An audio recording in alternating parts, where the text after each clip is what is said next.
John Anik and Kenny Florian podcast. John Anik and Kenny Florian. I love them. I can't get enough of them. Let's hear that Boston next. Big jab there from Duffy, and Frank Mir is hurt now. Down goes Duffy, out cold. Frank Mir does it again. Rock'em sock'em robots here. Oh my goodness. Hyperbole. There are a couple of absolutely self-involved bullshit artists. Here are your hosts, John Anik and Kenny Florian.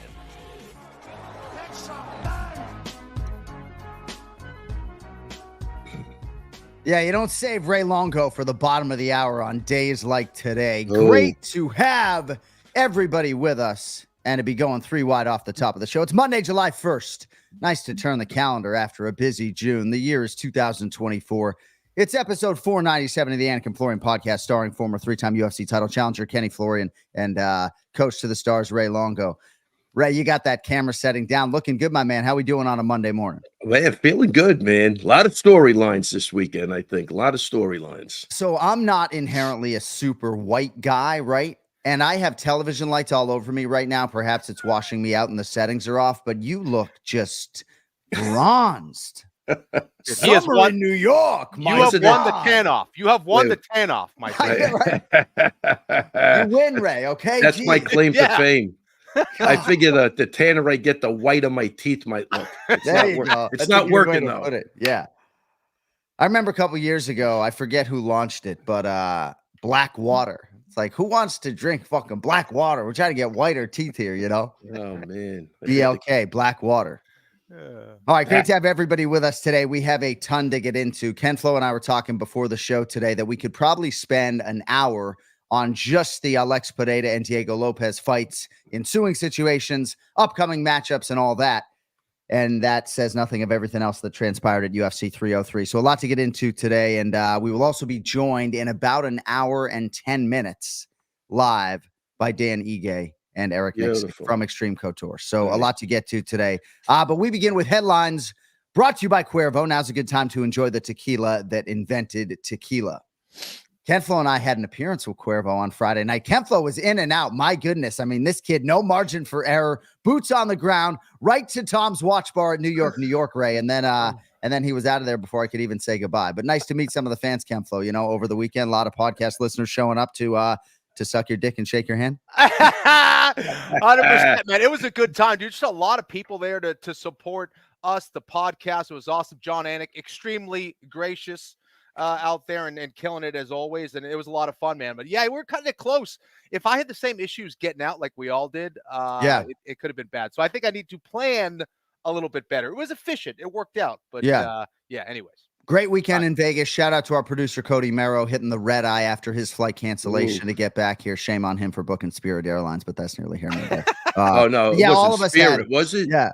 God, Cody was on Spirit Airlines, you know, but we all had travel issues coming out. So I got home at like 3:15 a.m. But here we are. Show must go on, right? There's no business like show business, right? There's no people like show people. They smile when they are sad, right? You know the lyrics, right? I smile a lot when I'm fucking sad. I was not sad Saturday night, though, because Boston Celtics head coach Joe Mazzulla came into the broadcast booth and asked me for my cellular telephone number. But a lot to get to today. And Kenny, I guess I'll start with you on Alex Pereira.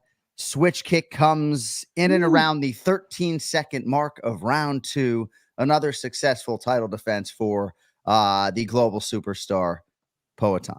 Yeah, and it's my understanding it was actually a late stage game planning by Poatan backstage, just kind of watching Yuri warm up. He's like, yep, got it. I'm going to try to look for that head kick. Just brilliant stuff from Alex Pereira. You know, he looks like a character out of a video game. Now, he is in a video game. I assume he is at this point. But can you imagine if he wasn't in the fucking video game at this point, Ken Flo? Dude, it's like something out of a movie. And the movie that I'm talking about, and I forget who was talking to me about it, it's like something out of Bloodsport. When he walks out, you get these martial arts vibes that this dude is different. He embodies the martial arts spirit, but this guy also means business. He's there to take you out as quickly as possible. And just the story, the legend continues to grow. It was brilliant the way he was catching him with that left hook.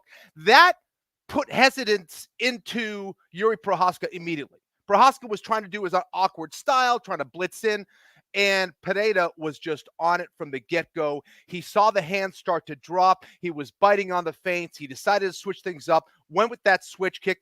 And again, this is Poatan. Looks like he's casually just throwing a left hook, casually throwing up a kick to the head, and people just die and drop. It is something to watch. One of the most devastating and technical strikers I have ever seen in that division by far. Brilliant. Just absolutely brilliant. My jaw was open for sure. 100%. Kenny, you knocked it out of the park. I caught your prediction on Instagram. It was like a 20-second thing. You said it would be worse the second time. Congrats, man. I mean, you hit that right on the head. And whose bright idea was it to try to stab Poatan down? Yeah. What guy came up with it? Did you see that? This is what the guy does 24/7. This guy's trying to outstare him. I mean, we could spend an hour just on talking about the stare. I thought it was. Yeah, I don't even know how to. Statue. Yeah, I don't know how to host this show today when it comes to handling Alex Pineda and all the storylines. But all I was doing, sitting 3 feet from the guy or 10 feet away, was trying to see if he would blink. Right, because we as the broadcasters, we're in the red corner, so we're right next to Alex. Right. I'm telling you, fellas, he did not so much as blink over 3 or 4 minutes. Yuri Prochazka was locked in. Had a great stare down himself, but he blinked a lot, right? Yeah. Poatan He lost the stare down blink. for sure. He did, yeah, 100%. So, I mean, in terms, Ray, of the technical stuff here and just the lack of a tell and just his ability, as Ken Flo put it, to just sort of make it feel like he's hitting a heavy bag at times. I guess I was just curious if you could give us anything on that, just how sophisticated a striker this really is. Well, I think he's so basic that he's very sophisticated. I mean, Kenny hit it like he is nonchalanting it. He's got great eyeballs, great awareness, whatever you want to call it. He's seeing everything. And the other guy just doesn't have the basics to deal with that. And like, again, for the fact that he just nonchalantly put that head kick in was beautiful. Everything this guy does, even if it doesn't look like he's throwing hard, like he's not emotional when he's throwing, but certain guys have bricks in their hands, and he's one of them. He's got cement hands, that guy, because he does a lot of damage with a short amount of time and a short amount of distance. So great awareness. He's looking for openings. He's setting you up. Other people are just in there. I think I'm just going to throw a jab, cross hook, leg kick and hope that something lands. This guy is a professional at walking you into things and setting you up. And that's the difference between him and everybody. He's not getting lucky. He knows exactly what he's doing. That's my take on it. And I think for Jury, who's obviously a talented guy, but his spirituality and his craziness, he bought into the whole black voodoo thing with the other guy. That's the double-edged sword. He's spiritual, but with that comes he believes in all the other crap too. So when he thinks that the other guy's doing black magic, it's in his head. It really is what it shouldn't be, but it's in his head because the guy just, you could see the guy sparring on Instagram. That's what he does. He's another, it's like Strickland. They perform the way they train. That's the way it looks like. Some guys train, but they can't perform when they get in there. Like when they're sparring, they can't do the same things. He's a guy that can do exactly what he's been trained to do. Kenny, he did this without a training camp. I don't know how that factors into all of this. Ray touched on his vision, and to you as the former athlete in this equation, I mean, Ray, a fine athlete in his day, of course. I was a basketball player myself, right? But like, to never be flat on fight night, to always be able to channel the emotions in the right way, regardless of what training camp you've had or what warm-up you've had, right? Sometimes even on this night, we saw one fighter had such a long walkout that his opponent sprinted to the octagon because he didn't want to lose the quality of his warm-up. So what can you tell us about just how you felt one fight into the next? And some nights, Kenny, I know you've talked about just walking out there and there was no man that was going to beat you on that night. But Poatan, he just always looks so relaxed, dancing in the locker room. And then when he needs to flip the switch, man, does he fucking flip it. I'm glad you brought that up. I think this is what a martial artist trains for, is that you need to be good enough to beat someone on your worst day, not on your best day. How do you do that? Do you do that by being fired up all the time? Do you do that by just being a tough guy all the time? Those things help. But I think what is vastly underestimated when it comes to Alex Poatan Pereira is the fact that this is a very intelligent fighter. First of all, you see clips, you start to see clips back from like several years ago before he was even on the radar of the UFC, training with Lyoto Machida, asking him questions about how he's throwing his punches. You know, the meeting after with Kayla Harrison, how they had trained together apparently, and she would say, hey, you could have done, you know, this and that. But this guy's trying to learn. He's trying to get better. And it is very clear that he's doing that over the course of his UFC career. He continues to get better. That does not bode well for everyone else in that division. Mike Tyson said it best. He goes, this is not a tough guy sport. This is a thinking man sport. Everybody gets it twisted. They just kind of see what they think they want to see, or they think about what everybody is talking about. There are so many subtleties and intricacies that are happening behind the scenes of how they're training, what they're training. And Alex Pereira is a step ahead of everybody else. He's playing chess. Everybody else is playing checkers in that division. Full stop. Yeah, 100%, man. I mean, and a guy, this is a guy that loves to fight. So when you love to fight and they call you at last minute to do something, you're happy as shit. This is what I love to do. There's other guys that are going to think, I don't want to do it because of this, that. I didn't have time. I can't do it. This guy's a fighter. And the same thing when we get to Dan Ige. There's no thought, you know, but he was in camp, which is a little different. But it's not, if you love to do something, you're dying to get in there. It has nothing else to do with anything, you know, and the way he trains, that's why he could jump in at the last minute, because it's normal to him. You know what I mean? It's like you not training for a baseball game. We play a pickup game of baseball. You want to jump in there. Yeah. You're not going to be off because that's all you do. You know, so what? You took a couple of weeks off. When you're training the right way, it doesn't matter.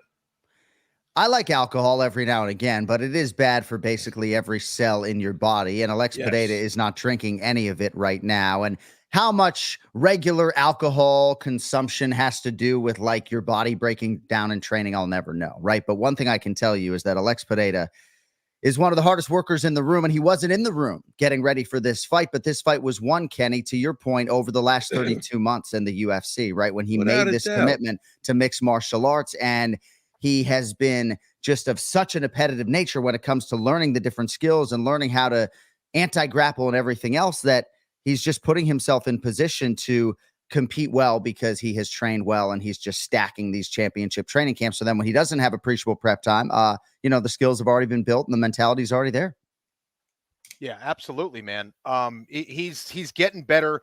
As of right now, I think Ankalaev is probably the biggest challenge. I don't want to move it forward, but from what I see, he's just so much better than everybody else on the feet, man. You know, from his power to how he sets things up, to how he's making his reads, to the variety of weapons that he throws. Just amazing stuff. To see that in such a short amount of time, there's just not a whole lot of people that have ever done this in this sport. Even if you move back to like the earlier days, you know, it's amazing to see what he's done in modern mixed martial arts.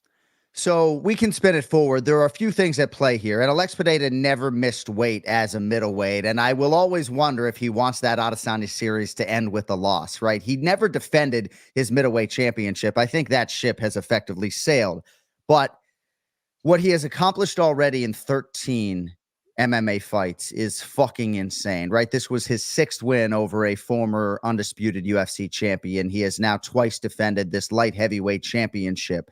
And he's done this all inside of 3 years. I know Joe Rogan masterfully laid the foundation for him to move up to heavyweight. The calendar isn't necessarily going to align for him to fight Tom Aspinall, Curtis Blades, John Jones, or Stipe Miocic in short order. Alex Pereira has been a promotional workhorse. Seemingly, he wants to get back in there. There is a prize fighting element to this, and Ray Magomed Ankalaev is the guy. So what are your thoughts on that particular matchup as one maybe style that Pereira to this point hasn't solved? I think that's going to be a challenge for Alex Pereira because of the wrestling and the guy's dedication to getting it to the floor. If he thinks he's going to stand up with him, it would be such a grave mistake. After all of this time, you're watching the guy, what he could do. anybody that wants to beat him, they have to beat him on the floor. That's where the chances are, right? Standing up, yeah, they could get him out. It's MMA. Anybody gets hit with the little gloves. Obviously, he's been knocked out before. But the greatest chance of success is making that guy work, even if you don't get him down, to take away some of that starching power that he has when he's standing up. So the matchup it's a tough matchup. But if the other guy thinks he's going to, get a set of balls and stand up with him, I think he'll end up the same way everybody else does. And trust me, once that guy gets hit once or twice, he's going to try to get that fight to the floor as quick as possible. Kenny, I want to get your thoughts on Ankalaev and Pereira potentially here, but Cody just populated the chat with some pretty interesting numbers. And we talk about Ronda Rousey's rise, and Israel Adesanya made his UFC debut in February of 2018. And then he won the interim championship in April of 2019. And as far as Izzy is concerned, he became the world champion that night. And largely, I don't disagree with that sentiment. So it happened quickly for him. Conor McGregor headlined UFC 194, 196, 202, and 205 in a 306-day span. So, for all the people that want to bang on Conor, whose leg snapped in half in the octagon a couple of years ago, say what you want about why he hasn't been able to get back to the octagon, but that's 4 pay-per-views in a 306-day span. And then Alex Pereira, UFC 291, which he did not headline in Salt Lake City. 295, 300, 303 was 337 days. But Pereira has just been every 3 or 4 months getting back in this competition cycle. And I got to think he's going to do that again, Kenny. And that's why I think the fight is going to be Magomed Ankalaev. I don't know if you have any forecast for what you think the betting line would be or how competitive that fight would be. I am excited about that fight, and other fights in the top 15 need to be built. That one is ready to go as far as I'm concerned right now. Yeah, it's another reason of why Alex Pereira is built different than most people. Not a whole lot of people can keep that kind of schedule and perform at that level. Now, he hasn't been healthy for every single one, but he still has found a way to get it done. And I think that Ankalaev is really the only guy who can challenge him on that grappling front, who can put him on his back, keep him there, chip away with ground and pound. I don't see him necessarily being a threat when it comes to the submission game, but positionally with ground and pound, he can pose some problems. Alex Pereira is not a perfect overall mixed martial arts fighter. He's pretty damn close when it comes to the striking, though, and that just might be good enough. So if you want to beat Alex Pereira, I couldn't agree more with Ray. You gotta do it on the ground. Anything can happen. Yes, Khabib was able to hurt Conor on the feet with an overhand right that he blinked on, but the way you beat him is by taking him to the ground. That's where we've seen the vulnerability, and it's very difficult to get vastly better in a short amount of time. So and I think people realize that. Doing it on fight night is another thing. Doing it by avoiding the left hook is another thing, and all those damn weapons that come with it that Alex Pereira has. So again, it's going to be interesting. That's the one that kind of is most interesting from a stylistic standpoint when I'm talking about that division. And John, let me just throw one thing in. The guy's 36 years old. I mean, he could fight till he's 40 with 90% of the division. Think about it. Nobody who's going to get in there and do anything. I think he's that good. And if you're telling me he doesn't drink, is that what you're saying? Yeah. Obviously, that's a case for everybody to stop drinking, because at 36, he looks really, really good, and he's only getting better. I'm blown away by the guy. We all have our vices, but I think that decision has really helped him. And I think when he made this decision, right, he made his pro MMA debut, Kenny and Ray, in 2015. And then there was a little bit of a respite, and then he was motivated to come back to MMA, hoping maybe he could make a couple of $1 million. This guy's going to make like $50 million. So he deserves every penny. And yes, it couldn't happen to a better guy. And that's the segue I was trying to make. I will say one thing that Joe Rogan did text in our little group chat with DC about Magomed Ankalaev. Yeah, the wrestling, the grappling, but the fight IQ and the just intelligence in the striking exchanges. Maybe he'll just be a little bit more defensively responsible than Yuri Prochazka. Doesn't mean he's going to last into a second round. But Magomed Ankalaev, in my mind, has been deserving since the draw with Jan Blachowicz of a championship opportunity. I understand maybe some people are saying he's not healthy right now. He was on 2 legs, looked good in Saudi Arabia when I saw him. But that is the fight, right? Like, I understand the whole strike while the iron is hot mentality when it comes to the heavyweight division. But Ray, none of those heavyweights who have a belt are available for Alex Pineda right now. And I don't think that you try to become a 3-division champion by pursuing an interim belt, right? Well, that's one bad thing about the interim belts. What the fuck do they mean? Right.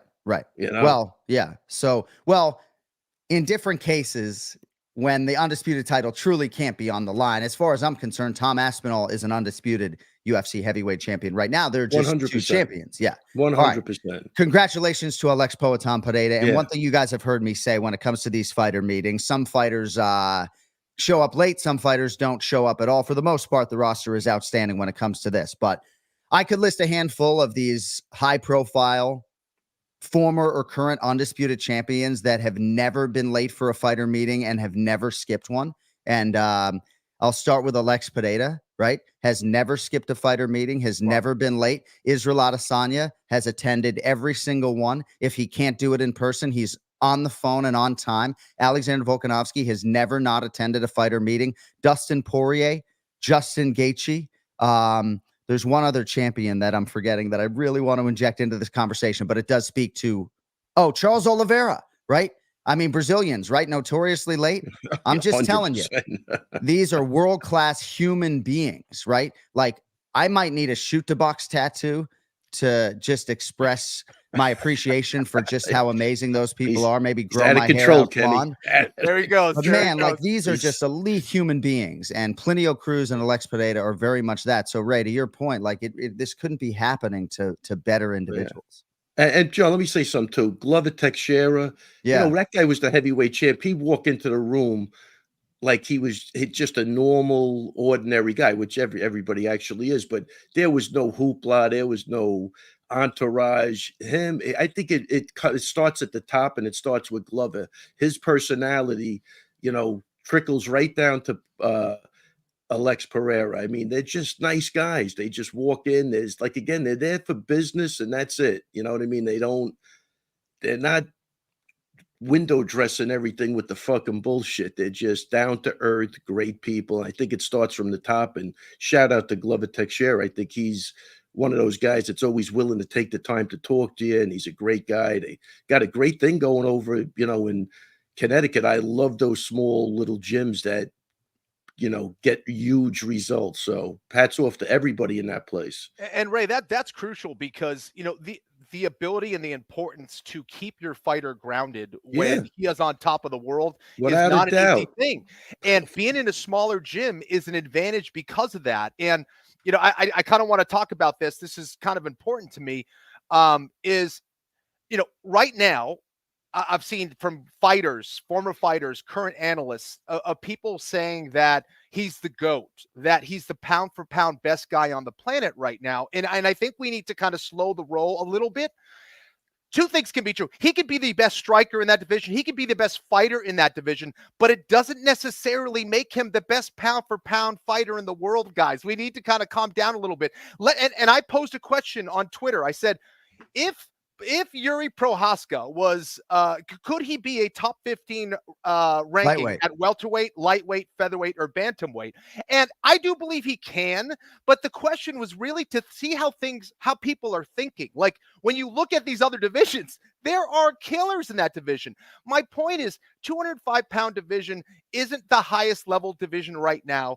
Alex Pineda hasn't faced the high-level grapplers like the Islam Makhachev, the Khabib Nurmagomedovs, all those other guys, right? So just calm down. He may prove himself to be that, but let's just calm down a little bit and compare it to the other divisions. And some people, I was getting some stupid responses like, well, of course he would beat them. He's way heavier than them. I don't know if they're joking or not, but the way that people are thinking about this, you have to see that these other divisions are absolutely crazy. Bantamweight, featherweight, lightweight. There's just so many killers. There's so many different styles, and you need to show that you have a variety of skills, in my opinion, and a lot of different areas to prove yourself to be a pound for pound great. So that's where I'm coming from. Yeah, I mean, pound for pound, I agree with you, Kenny, but he's so dynamic from his walkout to the way he carries himself to knocking the shit out of people. They can't even get up off the floor. That's why I think that it's coming in. They're not analyzing it like you because you're a fighter and you're very analytical, but you can't blame him because he comes through every time, from the stare down to the walkout to the knockout to the again, the way he carries himself. You got to love the guy. So I think it's coming from the right spot. Artist, I'll sign off on that for sure. I think it's coming from the right spot, but they're not thinking of it from an analytical standpoint, especially when they're saying, well, he's heavier than everybody. Well, yeah. Well, it also doesn't become fair to Pineda too. Yeah. It's like the dude's still only been in the sport for a couple years, just like crazy. Settle down a little bit. The guy's amazing. Let's let him go out and prove it. And like you said, there's a million other things we could say he's the best at and what he's accomplished. But I think I really hope it's coming from everybody's just happy because he's a good guy. And I love to see good guys get good results and do great. Well, I'll tell you where it's coming from. I mean, very rarely does Ken Flo engage in the pound for pound debate because it's such an inexact science, right? But Leon Edwards is the guy who is right above Alex Pereira on the pound for pound list. And oftentimes he defends his title and kind of disappears. And Alex Pereira has been omnipresent, not just in the octagon, but on social media. He's become a global superstar, an icon. He's probably 5 times the star that Leon Edwards is. But real quick, because I didn't want to engage in this either. If Leon Edwards beats Bilal Muhammad, right? Shavkat Rakhmonov, Ian Machado, Gary, Sean Brady, on and on it goes. You think about the absolute killers that are waiting. When we look at the top 15 at light heavyweight, I would like to see Jamal Hill work his way back to a rematch with Alex Pereira. But, you got to go down to like Azamat Mirzakhanov to get me to start watching film to get super intrigued about a matchup for Alex Pereira. And I'd like to see him rematch Blachowicz, and Nikita Krylov's the man, and Rakic is an interesting matchup. But, man, 170 pounds. Point really well taken. All right. Yuri Prochazka, Kenny, real quick, because we do have to move on.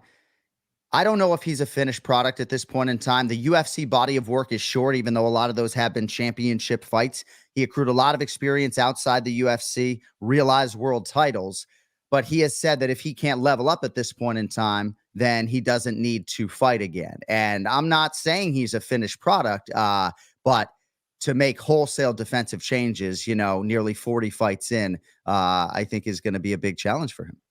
There's no question it will be. And I think that, similar to what we were talking about last week with fundamentals and basics, there's a whole amount of footwork stuff that he needs to get going. Just like keep, whether it's, his positioning, his stance, how he moves, his defensive capabilities, all these things that he has gotten away with. That's why success can be a deceiver. Just because you're getting a certain result doesn't mean you're on the right path necessarily. Like there's things you need to do. And I think that he is a guy who's determined to get better. I think he's a hard worker. I think he truly does love this game. Yes. And if he's recognizing these things, I think we will see vast improvements, but it's going to take improvements. It's going to take some good analysis, some good coaching, some good people around him, because he has all those intangibles. He's a very powerful striker himself. He moves very well for such a big guy. He is obviously very mentally focused. He is tough as nails. He has all these things. And he's gotten this far, with that. But can he make improvements? Absolutely. I hope he does. I love seeing him fight. He's exciting as hell. And I also think he can get back there. I really do. I think he's that special from a mental perspective. But he, he's gonna have to work on those technical aspects.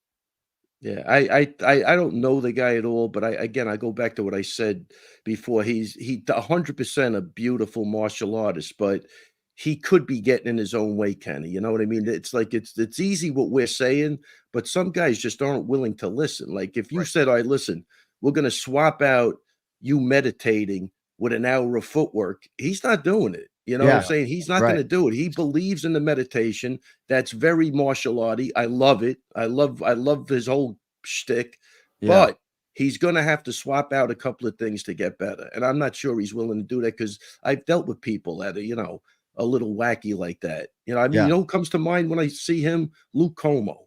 Remember Luke? Yeah. Kenny? I mean, very, drinking his own piss. He's doing everything. He'd drink his own piss before he would do something that could get him better for the fight because he believed doing that would get him better. You know what I'm saying? And maybe it would, but I'm saying that when you come up with like trust the process, the process is eating right, getting enough sleep, doing your footwork, practicing the fundamentals over and over and over and over and over again. You know what I mean? And it's not some crazy bullshit that maybe is helping you. But if that's what he believes, perception is reality. Yeah. That's where I think the challenge is with him. And honestly, as a coach, I wouldn't even want to train the guy. I think he's a happy guy. He loves the martial arts. He embraces the spirituality, and that's all good. But there comes a time when you got a fucking assassin in front of you. Yeah, you better be squared away. Right. And that's where I think is missing. All right, well, congratulations to Alex Poatan Pereira as the UFC Light Heavyweight Championship remains in New England. The Larry O'Brien Trophy is also there after the Boston Celtics won the NBA title. No Massachusetts-born UFC champions yet, but nice to see Alex Pereira keeping the UFC Light Heavyweight title there in New England. You know, people say it's been about 5,000 days since there has been a championship in New York, but I guess that would not be accurate because Aljamain Sterling has certainly been the UFC bantamweight champion inside of that distance, right? So, all right, 100%. Let us move on, shall we? Diego Lopez over Dan Ige in the co-main event, 29-28 across the board. Hopefully everybody who is ingesting this live episode of the Anik and Florian podcast knows the backstory. But if you don't, a record that may never be broken, Dan Ige, Kenny, accepting a fight on 4 hours notice. I think actually there are more storylines on the Diego Lopez side, if I'm being honest, but this ends up being contested at a catch weight of 165 pounds. Diego Lopez had to thrice weigh in for this fight. He was 146 when he went to bed, then was told to rehydrate in the middle of the night. He weighs in at 155 pounds. Brian Ortega gets sick. He weighs in at 161 pounds. Dan Ige arrives, weighs 164 and a half. And so much for Diego Lopez to deal with. He texted me privately. It was a drain on my energy that I never had felt before in my career, bro. Total madness. And I just can't even believe that he was able to compete as well as he did. Ige competed exceedingly well. We'll hear from Dan in about an hour or so. Kemflo, what do you have for us on the co-main? I mean, there's so much there. Yeah. This is something that is certainly going to serve Diego Lopez well because he experienced this kind of madness and chaos early on in his career. And you're like, I can now officially handle anything now. So in a lot of ways, I think it's a good thing for him, especially the fact that he was able to walk away with a good result. I thought it was a pretty solid performance overall, especially given the circumstances. An absolute legend when it comes to accepting whatever the situation was. Okay, I'll fight Ortega at 155. Screw it. Let's do it. Wait a sec. Dan Ige in 4 hours at 165 pounds. Okay, screw it. Let's go. That's the stuff that legend is made of. And of course, the same goes for Dan Ige. There's a lot of people that says, hey, I'll fight anybody, anytime. And certainly there had to be circumstances that allowed for Dan Ige to do it. He was probably healthy. He was feeling good, yada, yada, yada. Yeah. He's in Vegas. But very few people would say yes to that. And the fact that he was able to do that and put on a great fight, a great performance overall, I think is a testament to who Dan Ige is as a dude. And, this is what makes the UFC unbeatable. That's obvious. But when it comes to their roster and their ability to switch gears and pivot whenever the heck they want, the UFC always finds a way 99 times out of 100. And it's impressive to watch. They're just a well-oiled machine. And, to have fighters like that to step up is a huge save for the organization for that event. They put on a great show, made it even better than just having to cancel the Ortega-Lopez fight after everything they went through. So just really impressed and with everything that happened there. Yeah, I couldn't agree more. I mean, Kenny, as a fighter, though, who do you think had the advantage or disadvantage? That's a great question. I think probably Dan Ige because there was 100%. No weight cut involved. He was great, and he's always in shape. Like, listen, he's putting in work, no question about it. But from a mental perspective, he's like, I get to snipe him. I get to come in there. I got nothing to lose. Lopez has gone through hell. He weighed in at 146 pounds, and here I am at 161 or whatever it was, ready to go. I think Ige had the advantage there. And the fact that Lopez was still – that's what I mean. The fact that Lopez was still able to do that, yes, Dan Ige is a 145-pound fighter, but he did not have to make 145. Without a doubt. And I'm going to say, listen, both guys, obviously gangsters. I can't talk as a fighter, but as a coach, if I got a guy at 145, he's looking his best 3 or 4 weeks out, or 3 or 2 weeks out at 160. That's when he looks the best. I never see guys make the weight and look as good as they did before the weight a lot of times. So I think that was where I was coming from, but I wanted your perspective on as a fight. I mean, this other guy had to go through hell. Making the weight ain't easy. Then getting a change of opponents while you're already delirious. Imagine that. They come into the steam room while he's making weight and go, look, we just changed your opponent. That's a gangster, man. And so is Ige. Ige, look, Ige's another kid. Obviously, he loves to fight. There's no hesitation in him. He was in camp. What, I could fight right now without making weight? It's like asking the guy to come into the gym and spar. It's awesome. That's a great thing. You know, they both were at the same advantage as far as not knowing who they were fighting until the last minute. So there's no preparation. But one guy making the weight and then going up, the adversity that guy had to deal with mentally. How many guys are going to do that? Seriously, how many guys that you know are going to do that? And for people at home, just because someone has never missed weight or is always making weight doesn't make it an easy weight cut. Diego Lopez is an inch taller than me. Okay. This guy, there's no way that's an easy cut at any point. I don't care what kind of shape he stays in year round. It is never easy going down to 145 pounds for anyone like 5'10" and higher. Okay. So, again, it's unbelievable what he was able to do. Yeah. Diego Lopez really shouldn't be judged on this performance, and it was a really good one. But Ray, you and I have a lot of alignment when it comes to this whole situation. Now, Diego Lopez on Saturday night was offered his money to not fight, right? But I have a lot of strong opinions about this, and I want to say them in a way that doesn't, get me sensationalized. But I don't know that Diego Lopez, Ray, should be put in this position, right? Because the stakes are high for these fights. And had Diego Lopez gotten knocked out cold in this situation, that could have been really detrimental to his career. Losing a decision to Dan Ige, I don't think would have been a big deal. I still think it stands to reason that he's getting the Brian Ortega fight next, regardless of outcome.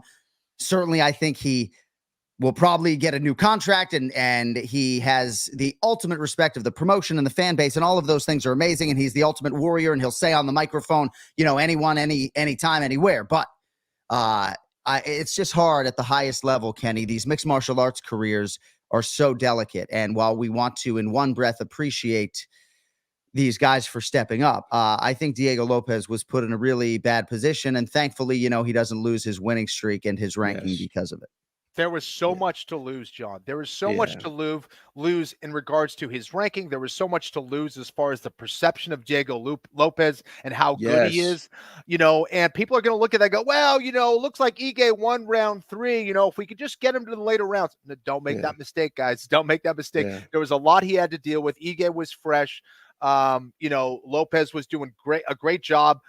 For the first part of that third round, got tired, ended up having to fight off his back, but he showed that championship medal, that heart, that determination to push through and take those risks, because again, these are some of the things that you need to do as a fighter. I remember getting an email when I was in Afghanistan visiting the troops, and they're like, hey, can you fight Dean Thomas in like 3 weeks? And I was like, yeah, my contract was coming up. I wanted a higher level, like a higher named opponent. I was like, yes, this is the thing. This is not ideal, but I need to do this for me. I think this is going to help me if I'm able to get the result. They don't always go your way, but these are the kind of things as fighters, and this is nowhere near what Diego Lopez did. But these are the things that you kind of need to do. It doesn't always work out, but if you have confidence in your training, in your abilities, it can serve you well, not only for later on in your career, but in your standing with the organization. So this was just amazing, both for Ige and for Lopez. They saved the night. And I hope that what you just said, good standing with the organization, really comes through. I hope they do the right thing, because I know where John's coming from. I don't even want to get into it, but as a promoter, obviously you want to make the fight at any cost, right? Even the cost of the athlete. I think that's kind of where John might be coming from. And it kind of sucks.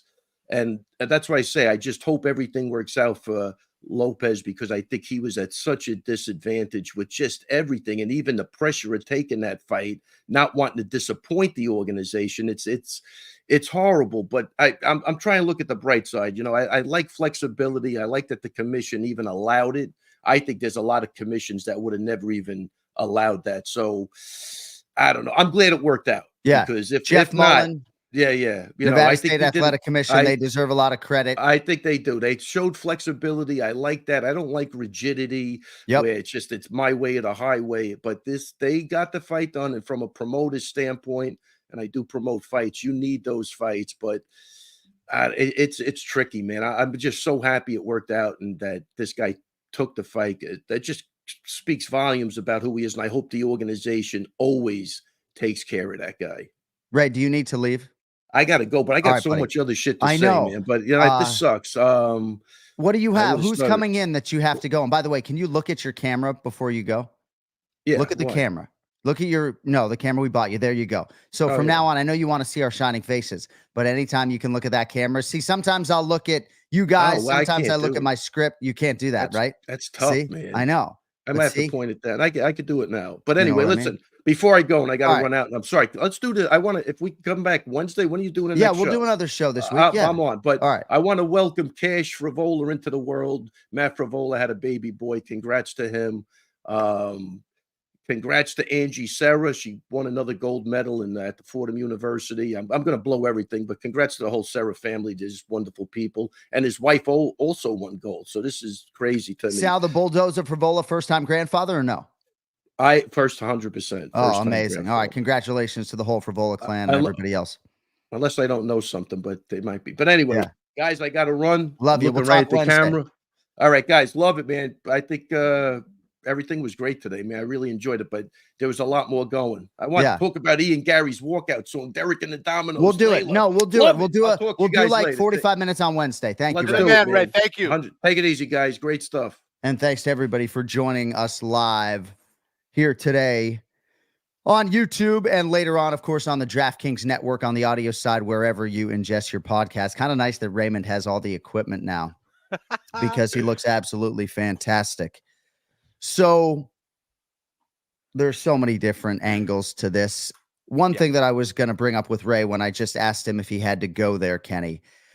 Dan Ige is in Las Vegas, and the guy's ready to fight most of the year. And we have a lot of UFC fight nights at the Apex, and then we have pay-per-views at T-Mobile Arena. And I found myself thinking, like, if I'm a featherweight contender and I'm coming to Las Vegas and I'm in the top 15 or even the top 20, there's a pretty good chance if my opponent falls out or has a history of making weight, that Dan Ige is going to be a guy that wants to step into that setting. And we're going to talk to Dan here in about a half an hour. And I'm not going to suggest to you that he went to bed the night before expecting that Brian Ortega was going to wake up and have a fever of 103 degrees and not be able to compete. But Dan Ige was of a mentality that he was going to fight. And I think that's why he competed so well. Like, I think this was a primal Dan Ige that Diego Lopez had to handle. And, thankfully he handled him for 2 rounds because Dan Ige was coming strong. John, he's Hawaiian, John. He's Hawaiian. Oh, that's dude. right. I mean, it's like in Hawaii, you're always ready to fight. You might have to throw down, every 10 minutes over there. So, I'm literally, if there's one guy that was going to take it, it was Dan Ige. I'm not surprised by it. It doesn't make it any less impressive, though. I mean, again, to do that and to perform like that shows that he really is always ready. And, being at the right place at the right time helps, certainly. But at the end of the day, you have to go and say yes and put your balls on the line. And that's what he did. And the UFC has established so much goodwill with these commissions that they want to try to do right by the UFC. And Chael Sonnen said on the post-fight show, he feels like Andy Foster in California would have made this fight happen. Jeff Mullen, of course, made it happen in Nevada. But not many athletic commissions would even want to go down this path, never mind approve the fight. Yep. Jason Anik now joins us in studio. The champ is here. Huh? I like that. The champ is here. What's up, Flo? How's your back? How's your back? Terrible. It's terrible. It hurts. It hurts. So Big Ron's buddy that was out there, we were just out there at the Virgin, is a gifted chiropractor. Yeah, Kenny and I are anti-chiropractor. So am I. It doesn't mean he need to put his hands on you, but at least talking to him would have helped. Anyway, what's going on? No chiropractors for me and Ken Flo. So it's great to see you. And I don't want to knock your balls right out of the chute, but it is 12:48 p.m. Eastern, and I did ask you to be here 12:30. It's fine. Well, Kenny, when he just said it's great to see you, I mean, wow. I mean, never it seems to be great to see me when I come in here. So I was here at 12:46, a bunch of bullshit on my station that I had to deal with, right? But my pass to get into the gate didn't work, right? So we were were waiting behind a mobile Paw Patrol service where they come and take care of you. But, I pulled in at 12:37, but I brought everything you need. Okay, good. Right? No, we're ready to go. You got through the security outside your brother's home. That's good. Good. Exactly. We're excited to continue to recap UFC 303. You said something about your station. Are you talking about there was some clutter when you arrived? All this merchandise in plastic. We just like things a little bit cleaner over here. All right. So next time, as I'm prepping the show on a few hours sleep, I will make sure your station is cleaned up. This is that custom for Kristaps Porzingis. I think that double XL Celtics. Got to get those on the site. Yeah. Anyway. So interesting weekend for you. You were there hosting for UFC Fight Pass, and I know you were very convicted on Alex Pereira and Diego Lopez, as were a lot of people out there. But what'd you think of UFC 303? Amazing weekend, amazing event. I'm kind of a broken record, but what happens with me is every week I'll talk to multiple fighters about these fights. And every week, whether it's main event, co-main event, I talk to fighters who like fighters on both sides, on opposite sides of the fight, which puts me in a spot where it's like, man, I mean, even certain when I think back to Diego Lopez, Sadiq Youssef, how many guys that are much smarter than me absolutely love Sadiq Youssef? And I'm just like, Diego Lopez just because, But for me, no, it's just an unbelievable event. And Poetan, I found myself saying, man, 300, 303. I don't feel that way anymore. He can headline every event as far as I'm concerned. Kenny, it really is crazy. Alex Pereira was not initially set to headline nor compete at UFC 300 nor 303. And those are two of the biggest pay-per-views really in UFC history, right? I mean, I guess 303, you could argue, in terms of pay-per-view buys, maybe won't go down top 20 of all time, right? But still, International Fight Week, a massive show. Like, dude, this dude wasn't even set to compete at either one of those live events. It's nuts. It's unbelievable. It's unbelievable. Again, this isn't a guy who's a challenger. This isn't a guy who's in like the top 15. This is the champion in that division, putting it all on the line, going, yes, bring it. Let's go. That's the kind of confidence he has. So we're going to talk to Dan Ige and Eric Nicksick here in about 25 minutes. But as far as spinning this thing forward for Diego Lopez, I know Dustin Poirier, who did a fantastic job on the post show and on ESPN's coverage all weekend long. But he wants to see Dan Ige and Diego Lopez run it back. And I don't think at all that Diego Lopez should do that. Certainly, I think both of these athletes deserve to compete at the Sphere. Kenny, this is a unique live event that every athlete on the roster wants to fight on. We haven't talked a lot about Brian Ortega's part in all of this, Kenny. I want to get your thoughts, and then Jay, if I could. I feel like Diego Lopez deserves his shot at Brian Ortega in the top 3. Unless Ortega's leaving the division, I think if you're Diego Lopez, you move on from this Dan Ige fight that never was really even signed. Yeah, no, I don't think that makes sense at all, to be honest. I think that the Ortega fight makes a heck of a lot more sense. Even at 155 pounds, it's a little weird because they're both, true featherweights. But I think that's the fight you got to make. I just hope that if something does happen between one of those guys, that we have a much bigger heads up on it. But yeah, that's the fight. It's intriguing. It definitely is an intriguing fight. So Volkanovski is sort of laying back in the cut right now. Ilia Topuria is the featherweight champion. He is, in all likelihood, going to fight Max Holloway. Brian Ortega 3, Yair Rodriguez 4. Rodriguez coming off a loss. Probably not going to be the next guy for Diego Lopez off a win. And then there's Movsar Evloev, who was also in the top 5, has that amazing fight and history with Diego Lopez. I'm not sure if he is booked. Jay, what do you think about Diego Lopez moving forward? I'm glad you didn't ask me about Brian Ortega, frankly, because there's so much this week that I have no idea about what happened, when, where. And anyway, so Diego Lopez, for me, I guess it feels like for me, whatever that path may be, I'd like to see it be one more and then maybe a title shot, like a title eliminator of sorts. In terms of who the opponent is, frankly, it doesn't really matter to me. I wouldn't mind seeing him in a 5-round setting, as soon as possible, just to see, because the cardio did seem to be the one component for me that maybe let up a little bit. Fight IQ, certainly there. I loved everything I saw. I love how to me, I don't know if you touched on this earlier. I watched a little bit of it, but he does come out guns blazing. But with that Ige matchup, he absolutely took a little bit off the gas, in my opinion. I agree. Appropriately, defensively. He still went for it. Don't get me wrong, but I think he pulled back enough to sort of give Ige the respect he deserved. Yes. You can be sure. So, but for Diego Lopez, for me, I think the sky's the limit, but I would like to see him get a little more experience. I'd like to see him fight 5 rounds. Jay, I read this earlier. Diego Lopez messaged me privately. It was a drain on my energy that I never had felt before in my career, bro. Total madness. Like a crazy week, Kenny. What do you have for us on that? In terms of Diego Lopez stylistically, certainly Dan Ige is a more credentialed fighter than the last 3 victims for Diego Lopez that he dusted all inside of a round. But Jay and I were very much in alignment on that. We felt like Diego Lopez had to change his approach a little bit. And, dude, I just feel like, I fly a lot of red eyes. I pull a lot of all-nighters. Like, I feel like Diego Lopez, in a lot of respects, was walking in there like drunk driving, underslept, mentally, emotionally compromised. And I think it affected the way he would have approached a regular MMA contest. Listen, I'll be honest here. I'm not sure I would have taken that fight if I was Diego Lopez at my stage of my career, just because I needed a lot of time, or I wanted to have as much time as possible to analyze my opponent to figure out what the heck I was going to do. Doesn't mean I was going to get it right, but it would make me feel better. And I think that because there's so much on the line there, 4 hours, I don't care who it is. And you look at it, Diego Lopez is the more technical fighter, but Dan Ige is extremely dangerous. And we've seen him put guys out with one shot, a rare thing at 145 pounds. So the fact that Diego Lopez just took the fight was impressive. The fact that he actually fought also in the proper way was brilliant as well. Yes. What did he do? He didn't go guns blazing like Jason was talking about.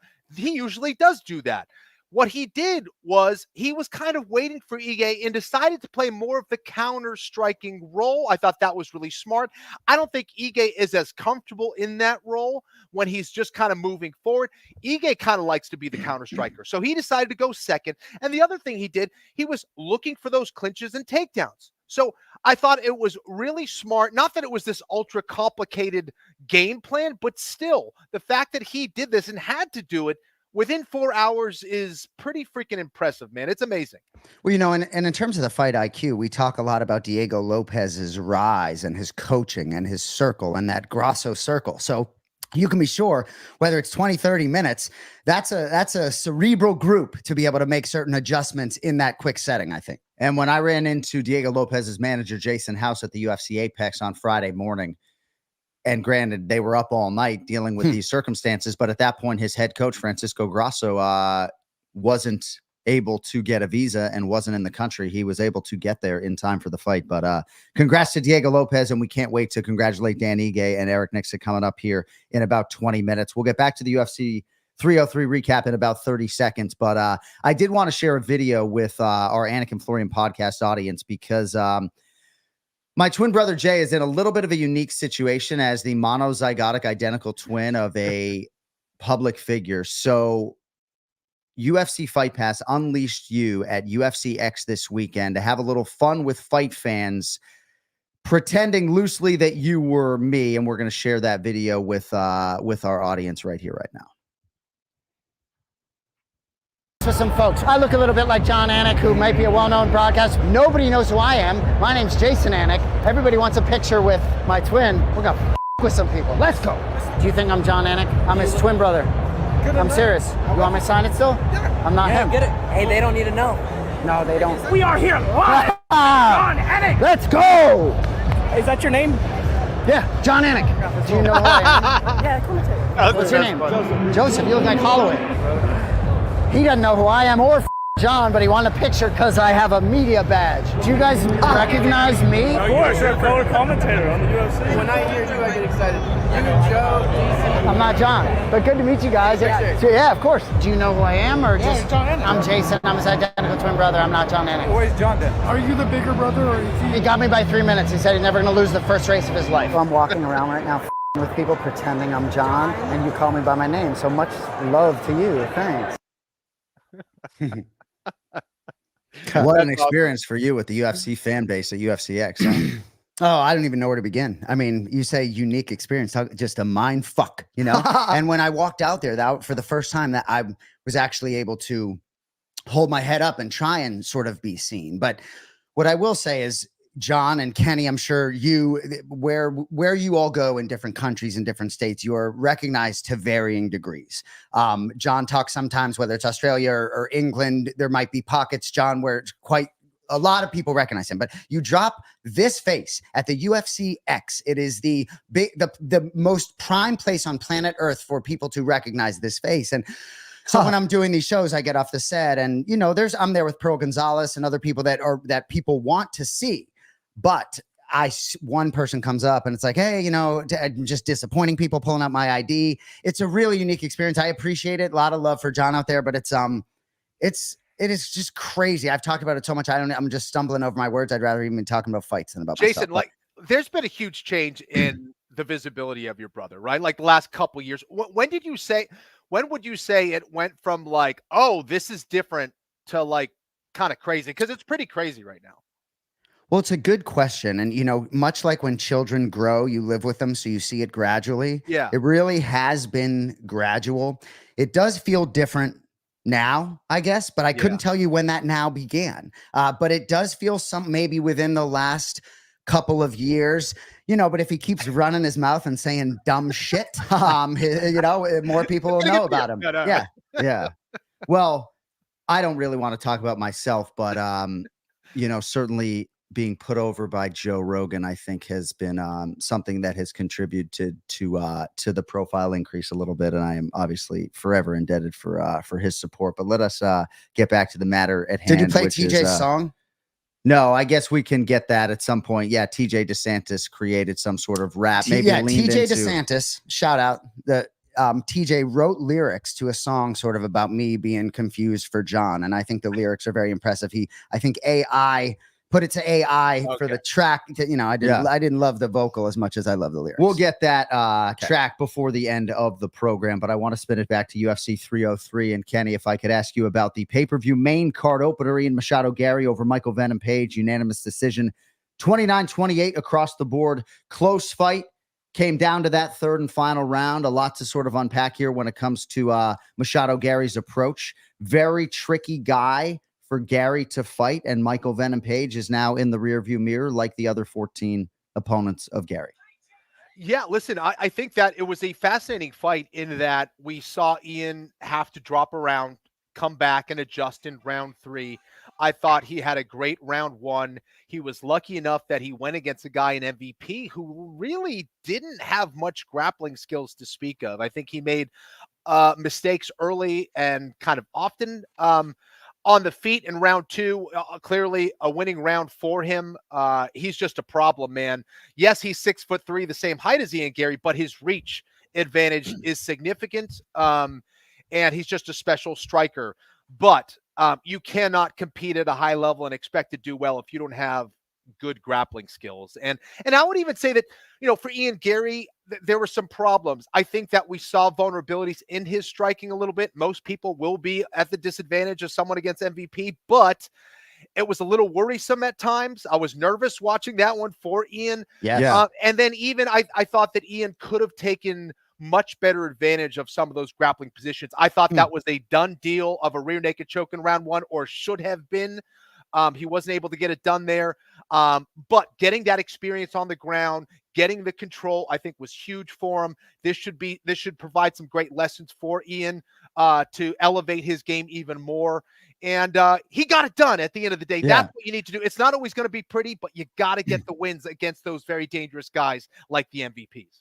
He sent me a voice text, and he is just absolutely killing himself, Ken Flo, for not finishing that rear naked choke in round 1. I'm wondering, Kenny, if you know, just given our conversational history, when you're watching this fight, are you thinking that I'm going to now ask you about submission offense, right? Because Gilbert Burns has cornered Ian Machado Gary before. He was talking him through some of the progressions after the fact, even though Ian Machado Gary said this week that he would fight Gilbert Burns if need be. I really think that's a unique and interesting situation in its own right. But Damian Maia was in the corner. Of course, your good friend. So what do you have for me on this rear naked choke and just a signature choke as a potential future part of Ian Machado Gary's arsenal? Because in this particular matchup, right, those submission opportunities materialized. And for one reason or another, he was not able to close the show. Yeah, he was overcomplicating the issue. Sometimes you think there's something you need to address and you actually don't need to. And he was trying to address the defensive hand of MVP as opposed to just punching that hand behind the neck and finishing it. Like he was trying to address that other hand when there was no reason to even deal with that. If he punched that hand behind the neck and expanded his chest and pulled his elbows apart, it would have been an absolute done deal. And even with one hand, he was probably close to finishing it. You could see MVP was in trouble at a certain point, but he was releasing it because he was so concerned with that other defensive hand of MVP, and it was a non-issue. And that's just a little bit of an experience on the part of Ian Gary, and I'm sure he's going to go right back to the to the training room and get those things ironed out, whether it's with Oliveira or Damian Maia or some of the other guys that he has at his disposal. Needs to continue to work on those aspects, but it showed that he is a multifaceted martial artist. He can get it done if he needs to. I thought he deserved the win. I thought it was pretty clear there. And I did too. Yeah, a good performance against MVP. I don't know if you have anything on. Nope, I was going Damian Maia. All right. So in terms of this matchup with Michael Venom Page, Kenny, for a lot of these welterweight contenders, he's a really tricky guy to fight. You hear Joe Rogan talk about the blitz and everything else. And I guess for those that want to knock Ian Machado Gary for some of the bravado, I would just submit to you, and I said this on the post-fight show, if they were trying to protect him, you don't give him Michael Venom Page, right? Like, I'm not suggestive that they're protecting Shavkat Rakhmonov, but there's no way they were going to do Rakhmonov MVP. So the fact that Ian Machado Gary, Kenny, is able to get through this challenge and get the experience that comes with it, I think is a really good sign, because even though his next fight is probably going to be someone like Shavkat Rakhmonov, who will be maybe favored to beat him, there are parts of this Michael Venom Page challenge and matchup that are a real fucking pain in the ass, no? Absolutely. Unless you're a high-level grappler, right, and specialist in the top 10, you're not taking that fight against MVP. Okay, there's not a whole lot of guys that are going to take MVP at a 14 ranking, when Ian Machado Gary is number 7. He had a lot to lose in that fight. He is a very tricky guy to fight. MVP is going to have the speed advantage against every single person in that division. He's going to have the reach advantage against pretty much every single person in that division. So that was a very dangerous fight. And I agree with you. At this point, you cannot say the UFC was trying to protect Ian Gary. Just fascinating watching MVP compete twice for me. I mean, standing sideways, it's like, what the fuck do you do with that? And I love both of those guys. I don't care what anyone says about Ian Gary. Like, I love both the human beings. I love both the fighters, and the fight IQ for Ian Gary getting the dub. These guys that are on these championship tracks, I understand. Hey, MVP could have made some noise, maybe gotten in a title picture at 38, but Ian Gary, with I could argue 2 minutes left in the third round, was in great chance of losing that fight, and he didn't lose that fight and got through that tough test, and I hope he keeps winning.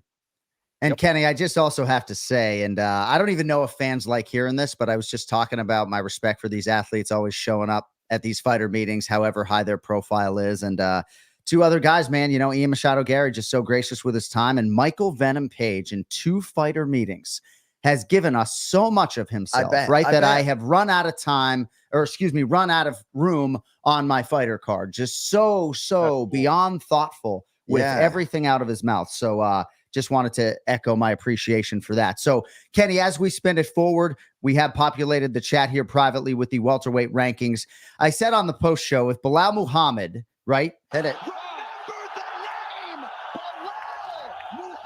26 days, baby. Let's go. If Bilal Muhammad is able to beat Leon Edwards, you're probably looking at a trilogy, depending on exactly how that fight goes. That would not be a good result for the rest of this welterweight division. Shavkat Rakhmonov, number 3 in the world. Colby Covington, 4. Jack Della Maddalena, injured, number 5. Gilbert Burns, number 6. He will fight 8th-ranked Sean Brady. and Ian Machado Gary is number 7 in the world. Ken Flo, to me, it's Shavkat Rakhmonov versus Ian Machado Gary. I don't know if it's a UFC fight night headliner in Dublin, Ireland. I don't know if this is a co-main event on a pay-per-view, but that is the fight, a welterweight title eliminator. And I think for Shavkat and Ian Gary, whoever wins that matchup for me would challenge the winner of Leon Edwards and Bilal Muhammad. What do you think about that progression moving forward at welterweight? Yeah, I think that's a very interesting fight, a difficult fight really for both guys. I think that, first of all, Rakhmonov is a very dangerous striker because of his power, but he is no MVP. And I think that Ian Gary would look a lot better on the feet against someone like Shavkat Rakhmonov. I don't think Ian Gary's going to be able to take down someone like Rakhmonov. I think we'll see more of his defensive wrestling skills, which I think is far better for Ian Gary. So a totally different fight here against a guy who is way higher ranked than Michael Page, but I still I like a lot of those. I like the odds there for Ian Machado Gary because he does fight pretty smart. And I think that Rakhmonov does have some vulnerabilities. However, Rakhmonov does have more weapons, I think, just because of his offensive wrestling, and certainly has a very competent, if not dangerous, striking game. So I think that's a phenomenal fight. That's a big one. Kenny, I am going to ask you for a 1 or 2 word answer here. Okay. I'll give you 1 Bitcoin. I don't actually have a Bitcoin to give you. I think I have like 1.58 Bitcoins. I think it went below $60,000 over the weekend. Kenny, I'm going to name 4 guys right now. You can hesitate a little bit. I'm going to name 4 guys. You're going to tell me which guy is most likely to become the undisputed UFC welterweight champion, okay? Okay. Shavkat Rakhmonov, Ian Machado Gary, Jack Della Maddalena, Sean Brady. Obviously, Bilal has the championship opportunity here in less than a month. Yep. Of the 4 names I just mentioned, a lot of those guys potentially going to show up in each other's bracket before they get a title fight. Who is most likely to be the world champion? Gosh, yeah, I'd be leaning towards Jack Della Maddalena. To be honest, his performance against Burns was impressive. That's kind of the guy. He's just he's got a little bit of that extra, if you will. Interesting. All right. Want to get to some other fights on pay-per-view before we are joined here in a few minutes by Dan Ige and Eric Nicksick. So Macy Chasson with an elbow to open up Maida Bueno Silva. And one thing you know, if there is a huge cut due to an elbow, it's ending up in Ken Flo's Instagram story. So, gosh, thankfully the doctor, finally gained enough confidence to tell Chris Tognoni that the cut was too deep, and then Chris stopped the fight. There was a lot of trepidation and hesitation there, Ken Flo, but I feel like for a cut like that, a fight should absolutely be stopped, and it was there in round 2. In retrospect, the fact that I cut as many people as I did, that was not cool. That was not nice at all. Seeing that cut, dude, it's savage. That was a nasty, nasty cut. And this is the power of elbows. And yes, you have its stopping power just based on, the fact that it's rattling your brain. But these cuts are just so damaging, and that one was absolutely justified. I had picked Maida Bueno Silva. When I saw the actual cut, I said, no. They need to stop this. Yeah. This is not safe. That was extremely deep. It was just beautifully placed by Chasson, and the way that she did it, your elbow, your arm needs to be very loose. You don't want to be tight with it, and she just boom, just cracked it, got her weight behind it, and that was that, man. Just what a performance there. That was nice stuff. I really enjoyed that fight and that first round, and Chasson impressed me thoroughly, right? Mayra Bueno Silva was great in round 1, was powerful. Chasson defended all 3 of those takedowns, and then beginning of round 2, gets her own takedown, smash. And did anyone catch the camera on her face after she opened her up? I mean, this evil grin, because she knew she was wide open. But I will say, Kenny, I did see Dean Thomas this weekend, and we were talking to some people, and I reminded people how Dean grew out his fro when he fought and lost to Kenny Florian to protect his head from those elbows. Yeah. It's interesting for us to get to watch an athlete like Macy Chasson stare retirement in the face and then persevere through that. You may have heard me say on the broadcast, she went to Saif Saud, I think, after the Irene Aldana fight in 2022 and was like, I'm going to retire from MMA. And he laughed in her face because he just feels like there's a lot of dog in there, you know? And She committed to nutrition and wasn't necessarily going to fight again. And now she has 2 finishes here in 2024. She's going to be in the top 3. Daniel Cormier and I were voicing EA Sports UFC 5.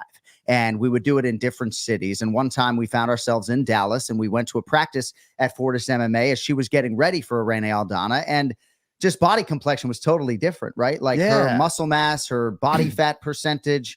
She's got a really interesting frame for this division. And Kenny, I did have in my notes the loose toss of the elbows, right? So Marlon Chito Vera reached out to Ken Flo years ago about perfecting the elbows. And Kenny, it is amazing how many men and women abandon the elbow as a weapon. And then those that do, they throw it too tight, right? Like a jab jab, you should be actually loose as well. Why don't you let Kenny explain it, huh? Yeah, please. No, that's beautiful, man. Look at John. This is why he's the best in the game, dude. The dude just preps. Yeah, man, absolutely. And Macy did exactly that. And you could do it in a variety of positions, whether it's on your back, on top, on the feet.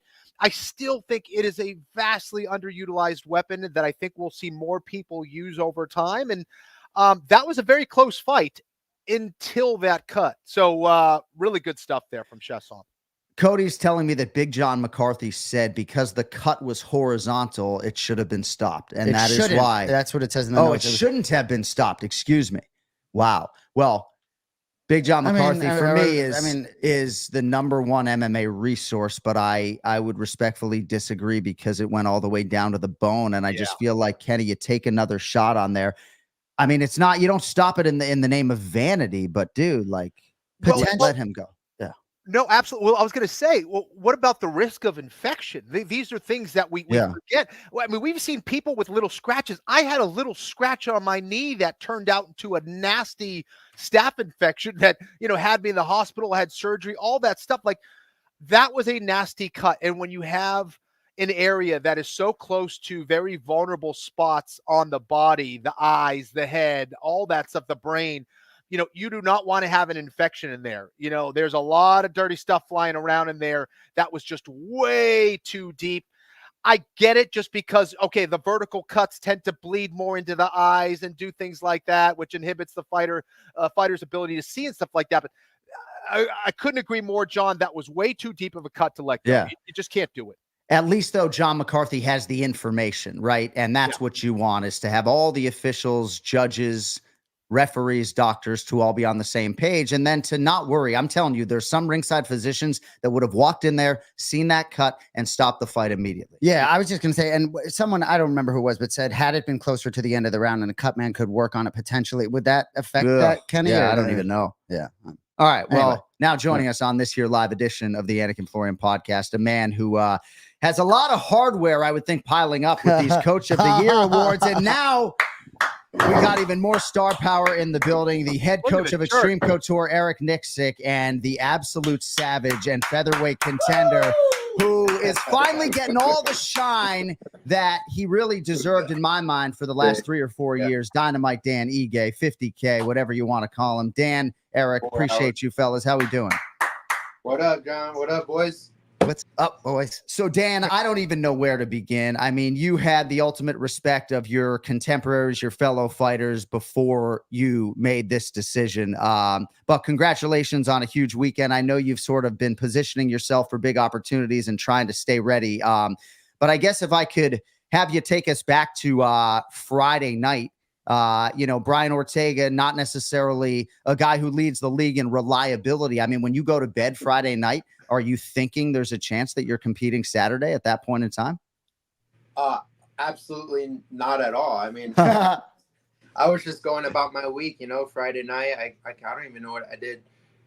Friday, I had strength and conditioning. I had a hard grappling Friday evening. And then Saturday morning, I woke up. I saw the news about, the weight change and all that. And I was like, man, poor Diego. I just felt bad because just all the hoops he got to go through. And I was like, good for him. He's still fighting. And I was at the time, right? So I was happy that fight was still happening. And Saturday morning, I woke up just to do my normal Saturday routine, eat breakfast, go to the gym. I had some, I was getting ready for a fight 3 weeks, 3 weeks from Saturday. So I was doing some heat acclimation training.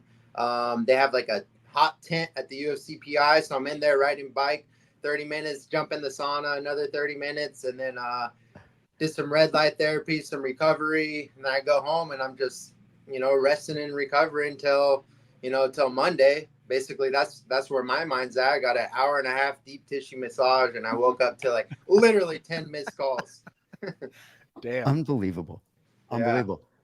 So you competed really well, and I know you were really happy with your performance, but Ali Abdelaziz is texting me as I'm on the air that he's driving 110 miles an hour to get you to the venue. Like, you are so forged mentally as an individual, but what is going through your mind as you're heading to headline or co-headline International Fight Week 2024 on a few hours notice? Yeah. No, he said, he's like, just don't let Ali drive. So I took the wheel.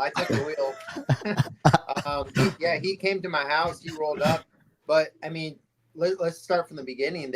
I get the call, and I didn't even know if this is actually possible. I was like, yeah, I'll do it. Like, there was not even, Ali's like, bro, he's not even my manager. He's like, bro, we could get a deal done right now. I was like, yeah, go, handle your business. Let's do it. So he calls me back. Dude, you should look at my call log. Like, literally every 5 minutes, I'm getting a call. And then I'm calling E, hey, we might be fighting tonight. And then Ali calls me back. He's like, brother, get your bag ready. I'm like, so I'm running around my house, like, frantically. I'm like, what do I need? Cup mouthpiece. And I'm like, E, are you by the gym? Can you grab my cup? And then he's like, man, I don't know if it's big, I don't know if it's gonna actually fit you, fit those nuts.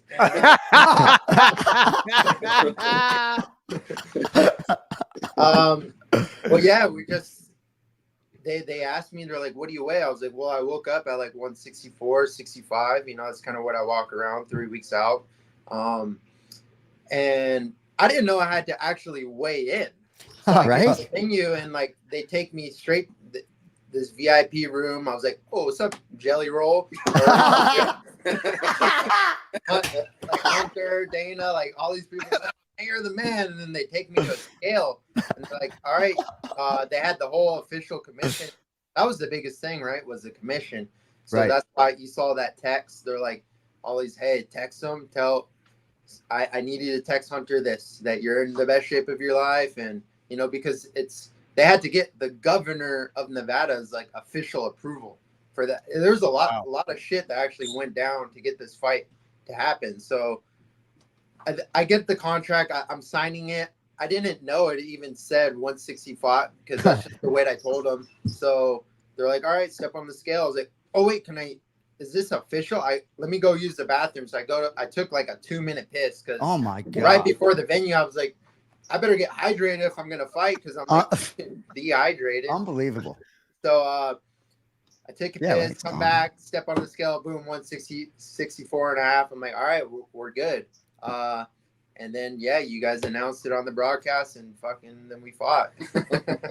Dan, Ray Longo asked me a question earlier. He asked me, who do you think had the advantage heading into this, taking this fight on 4 hours notice? Was it Diego or was it Dan?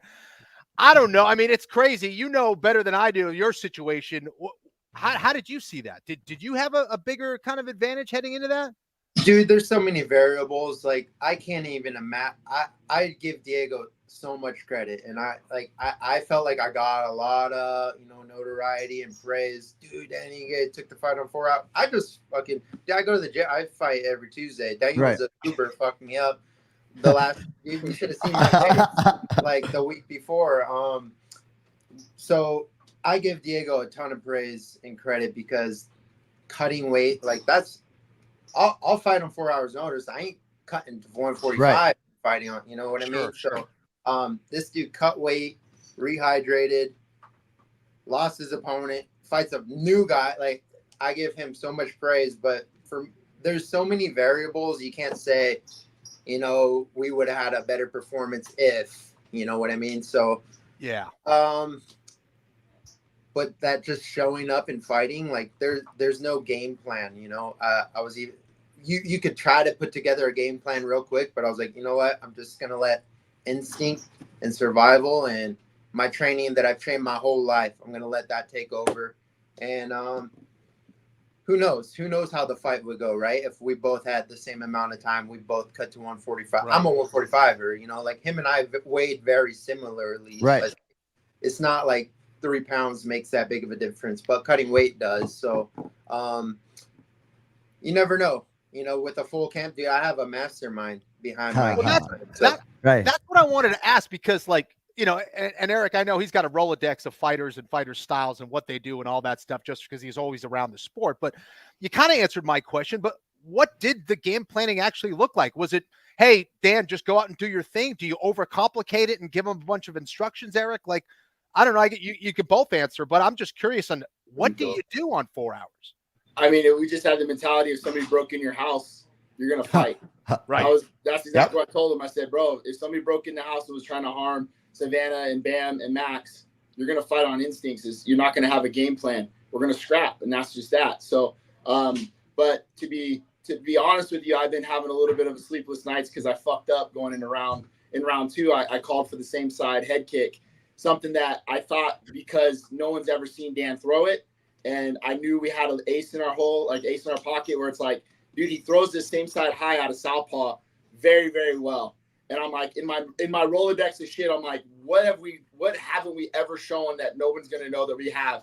And it was the same side high when Dan was southpaw, and he threw it, and the shin bone landed on this dude's head, but we got taken down. And I looked over at Kai, and I'm like, oh, I just fucked us. I mean, it landed though.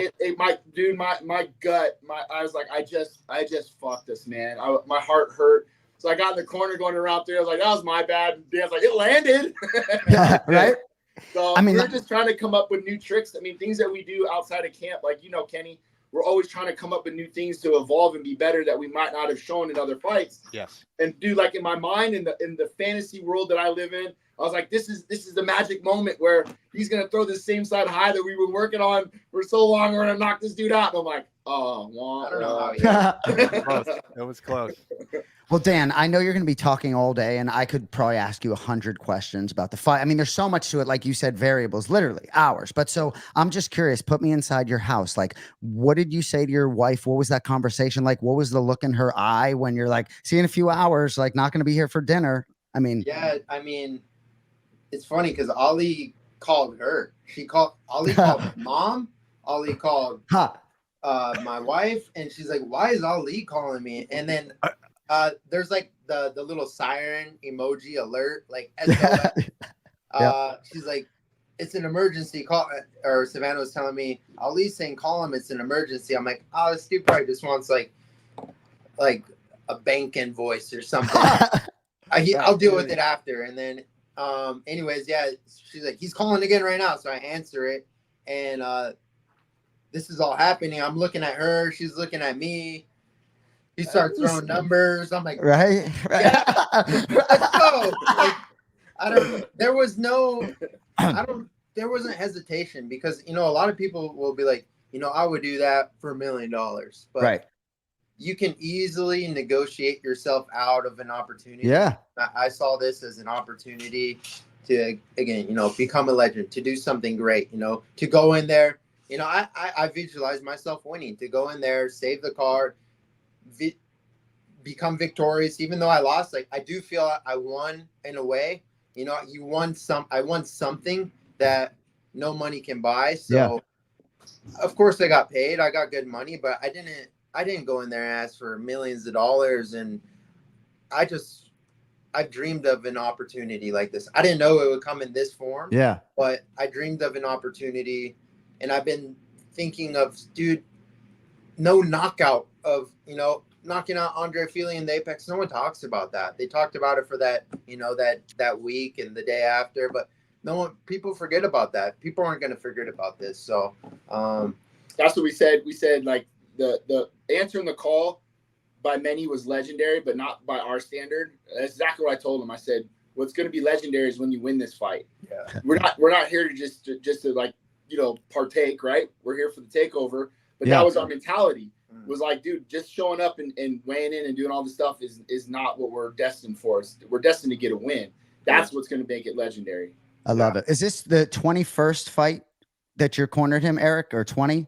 20. Yeah, 20. Unbelievable. 20 Yeah. fights he's got. Right. Bam Ige's dad. I can't wait to see Bam in like 10 years when I'm like all wrinkled and like 60 and like, Bam, dude, your dad, UFC 303. So I'm watching like the eye on the back of Sean Strickland's Ige fight kit falling off when you think about all the different things that had to come together for this fight to actually materialize. But Dan, you know, you're such a classy guy and you are exceedingly articulate. And as people are seeing today, you have comedic value as well. There's a lot of things you can do in mixed martial arts 10, 20 years down the line when you're not fighting, if you want to do TV and all those things. But in terms of your career and your reference to dreaming of an opportunity like this now opens up a world of possibilities for you. I mean, certainly every fighter on the roster wants to fight at the Sphere. You can certainly do that. But as you do spin this forward, it's not going to be Chepe Mariscal here in 19 days on July 20th. So, what do you think this? What? He just put his hand up. He's like, actually. Yeah, no. Go ahead. Yeah, Sorry. go ahead. No, I mean, hey, I just feel like this No Chase show, it has like 4 times the budget of like a McGregor pay-per-view. So you put yourself in position to compete on a uniquely special live event. I'd love to see you July 20th, but the world's kind of your oyster right now. So I'm wondering, you know, what your mentality is. I know you're enjoying the fruits right now, but what do you think is going to happen over the next several months? Yeah, I mean, strategically, that Sphere, again, that's going to be a show, an opportunity of a lifetime. I don't know if it'll ever be done again. And just the uniqueness of it and it being in Vegas, I would love to fight there. But like you said, the world's my oyster. Strategically, I could take a little time to rest, let my body heal and recover, and start preparing for that mentally. They may call me 4 hours before, you never know. But the company's very happy right now. Everyone's on my side. They're supporting me. So I'm happy where I'm at. I just signed a new deal with the UFC. I'm stoked. I'm living my dream. So I'm just going to get back in the gym as soon as my body's completely healed and recovered and start getting back to work. And we'll see what opportunity, arises. And I'll be ready. You know that. Well, it sounds trite, but this is just good thing happening to like good human beings. Can you just give me a second to ask Eric something before we let these guys flowers at the camera? Okay. Yeah, right. They've been here for 15 minutes, so I just want to get you guys out of here on this. And again, we appreciate the time, everybody. We got all day for you guys. Right. So I'm going to go journalist on you for a second, Eric, and I just want to ask you a question. Right? I'm not suggesting that this situation sets a bad precedent per se, but if I'm like a featherweight contender showing up to Vegas to fight at the Apex or fight on pay-per-view, I'm like, fuck, man, Ige's there. Like this dude's going to step up, and like I might be Diego Lopez dealing with all these circumstances. I know Diego Lopez had the opportunity to take the money and run and not compete, but like as great as this situation is, these are 2 of the best featherweights in the world, and these careers have a delicacy to them that if Dan Ige knocks Diego Lopez the fuck out because the kid hasn't slept in 36 hours because of all these circumstances, then I'm not sure that this in totality is a good thing. Yeah, I mean, like Dan said earlier, no credit to Diego and his team because that guy was really on the roller coaster of emotions, especially with cutting that weight, getting down to 45 and then telling him to rehydrate to get back up. And a lot of people don't understand this. The rehydration is a tricky spot to be in as well. People don't really understand that the rehydration is just as important as the weight cut, and you can really screw that part of it up. So I know Jason on his team over there does a great job with his weight cut. Not only the weight cut, the rehydration, the emotions that go up and down with the guy. After the fight, I've never seen Dan like this. He was literally shivering. Like, yo, you cold? And it was his adrenaline. This kid's probably been peeing brown soup for the last 2 days. What's been going on. Right. So all credit to Diego and his team. Everybody was prepared, and it's such a cliche thing to say, right? Like, oh, I'm ready to go, blah, blah, blah, blah, blah. But are you ready to go? Right. I got a phone call from Jeff Mullen right after I hung up the phone with Dan, the head of the athletic commission. And he said, Eric, I've known you for X amount of years. I trust your opinion. Is your fighter ready to go? I said, Jeff, there's no one on the planet that I would put in this position, and I would never put my guy Dan Ige in harm's way ever. But if there's anybody that's prepared for this situation, it's Dan. I can't tell you how many times this dude's told me stuff like during the week, like, hey, be ready, I might fight this guy. Like, no, you're not. Like, he's just conjuring up shit in his head for whatever. And I'm telling you this, it's all, I mean, it really comes from his dad. I guarantee you. Yeah. He's prepared for every fucking moment and every little thing possible. So as a coach, you're okay with these situations because this is what makes him who he is. Yeah. Right? Trains for this shit every day. I'm not exaggerating. Yeah. And we have a group of guys, the guys that we all blow our faces out. The group of guys will be the guys that will pick up the phone. Whether you're fighting Kai Kamaka, be on the corner of Silverado Ranch and Las Vegas Boulevard in 30 minutes. And I hung up the fucking phone. That's how that shit went down. Yeah. Hey, Sean Strickland, I need you at the arena in an hour. Be there. I'll be there. Hung up the phone. That's how the shit went down. Yes, Wow. dude. Well, I just want to say real quick about Dan Ige, right? There are a lot of people that are like, look at me, stars in this business, right? And you are the opposite of that. And I've met a lot of unbelievable people in this business, and we have two of the finest here. So for you, Dan, I'm so happy that that your fan base is gonna grow in this type of way, and the increasing eyeballs on you because you deserve it, and they're gonna love what they see. So congratulations, man! Like, I can't tell you how good you looked physically, mentally. Yeah, well fucking done, man. Where's our boy Brito at? Where's motherfucking Dan Ige now? Yeah. Right? Right? Fucking guy. Exactly. Pulls out and then gets a fight rebooked. My man's taking fights on 4 hours notice. Yep. No, I found myself like sitting there as Dan's getting a standing ovation at T-Mobile Arena following Diego Lopez's post-fight interview, that the apex predator is now, the belle of the ball, right? In the center of T-Mobile Arena. I mean, it sounds like we're down on our knees, but you just deserve this. And we congratulate you on that. I hope it's the Sphere. I love Chepe Mariscal, but a huge career opportunity for him probably goes away here. We're going to try to get this. Go ahead, Dan. No, he's Mexican, so you never know. Oh, there you go. There you go. And if you know Dan Ige, you know that he's not going to turn down fighters that are ranked below him potentially. But congratulations. Let's get that Dan Ige Instagram over 160,000 today. It's at Dynamite Dan 808. And if you want to follow the coach who just looks outstanding in the Celtics championship green, it is at Eric_XC MMA. And Eric, I'll just say, I brought you one more sleep double XL right here. And this went all the way to Saudi. It's got your fucking name on it right there, Nick. But dude, this thing went all the way to Saudi Arabia, to Vegas, and everywhere else. We're going to send Extreme Couture a package of merchandise. Congratulations, fellas, on a big weekend, and have a great week. We'll talk to you soon. Hey, shout out to my boy, Joe Missoula. He just had surgery today. We just got off the phone with Joe. So Joe's out there doing work, man. Shout out to our boy. Congratulations. Nice. Happy birthday, too, Joe. Love you hey. guys. Thank you guys, Dan, especially. Really appreciate you guys making the time. Have a good day, okay? E, you're the man. Love you. All right. Love you. See you, boys. Later, boys. Later. Dan Ige, Eric Nicksick with us here on the Anik and Florian podcast. Just incredible, man. Just incredible. Unbelievable. So when we went to Vancouver, I believe it was last year, our room was not ready, and we went into Nicksick's and Ige's room just to hang out a little bit, but while our room was getting ready, and Ige was there, and we were talking sort of about his family not being there and just the energy for him sort of not having his family there. John has strong opinions about fighters bringing their families sometimes, but the windows were open. No rain that day in Vancouver. It was a beautiful day, and a couple bugs were getting in, flies were getting in, and Eric and John, we're all running our mouth. Dan's quiet. It went in his Vancouver Grizzlies jersey, and these flies are coming in the room, and Dan's just fucking grabbing these fucking flies. And I'm trying. Then I'm like, I'm not going to try. I'm going to just let Dan do it. Yeah. And then he's he'll take like 5 minutes and then first try. Oh, it was unbelievable. Yeah. The son of a Navy SEAL catching flies with his hands while you were like accidentally like microdosing on mushrooms or something, right? Anyway, but one more final thing, right? When Diego Lopez lost to Evloev, it was like, wow, how can you win and lose? Well, Ige just trumped him by losing and winning. Great point right there. All right, congratulations to Dan Ige and Diego Lopez on making UFC history over the weekend. So, Ken Flo, a few other things on UFC 303, if I could, and then we'll bounce on out of here. And it looks like Longo wants to come back midweek, so we will continue the UFC 303 conversation with some bonus content on Wednesday. But Roman Dolidze over Anthony Lionheart-Smith in a light heavyweight bout that also came together about 2 weeks before the fight. Dolidze had spent some extended time in Vegas, was in shape, went home to Georgia, stayed on his diet. Obviously, he's competing up 20 pounds here as a tried and true middleweight.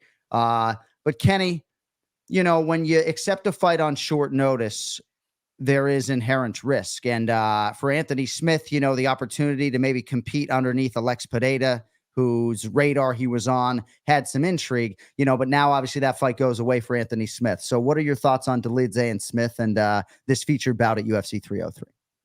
Yeah, this was an interesting one. Out of the 3 that I got wrong the weekend, Cub Swanson, I would make that bet again. I would make that bet again. Yeah. It was super close. Did you think he won? I did. I thought he won. It was close. It was super close, though. Not a major problem with it. And then Mighty Bueno Silva, I'm not sure. I'm not necessarily mad at that. That happens. Okay, that's the fight game. Yep. With the Anthony Smith one, I'm regretting a little bit why, because some fighters aren't the same if they don't have a full camp. And I think that Anthony Smith would have been a much different fighter if he had a full camp. He looked good in round 1. He looked actually great in round 1 for a little bit. And then it seemed like, I don't know if it was confidence, but I think it was more his gas tank and maybe running out of things to do.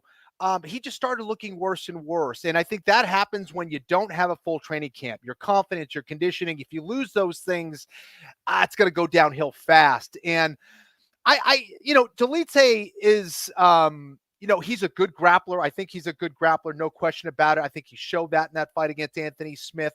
But I think Anthony was looking very tired. He was kind of checking out at times.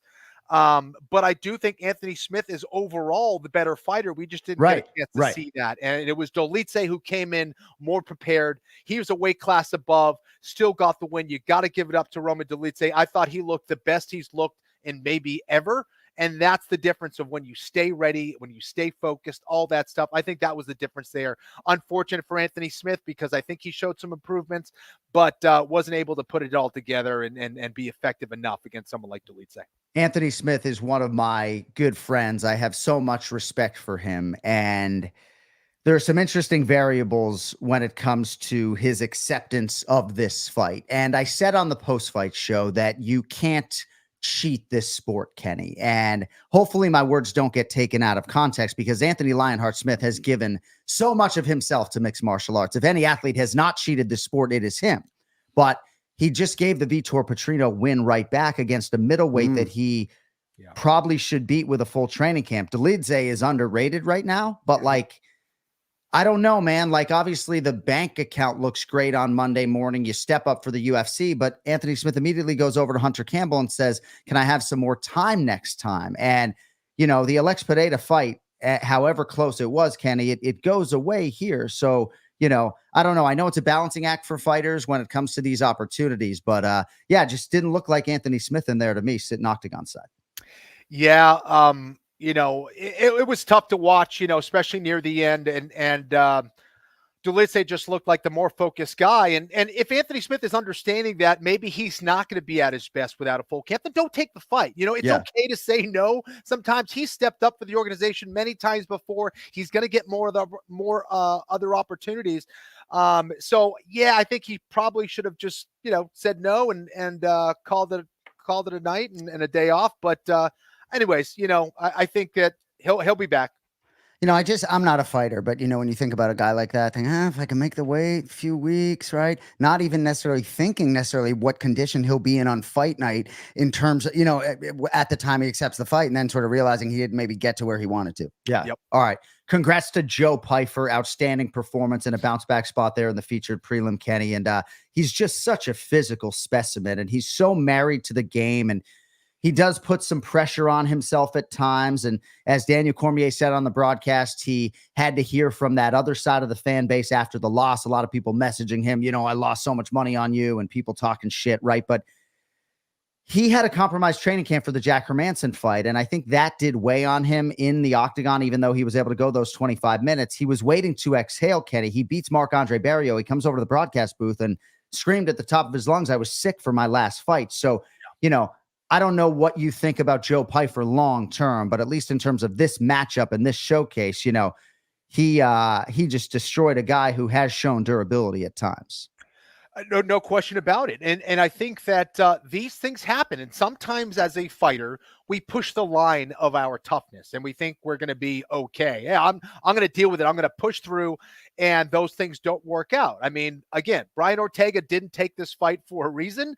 And some guys will take the risk and go, I'm going to do it anyway. Whether it's Alex Pereira with a broken toe or whatever. And, when you're starting out your career and you're facing good challenges, that's not always going to work out for you. And I think Piper's understanding where he's at, what he's capable of, what he needs to do, and you're going to make some mistakes along the way. I still think that the ceiling is quite high for him, and he just needs to be able to manage that explosiveness, that aggression in the cage, with also patience as he moves on in his career. But I do think that was a great result for him. That's how you get back on track, man. Fight of the night, Andre Fili versus Cub Swanson. Seems like the three of us all kind of thought maybe Cub had done enough.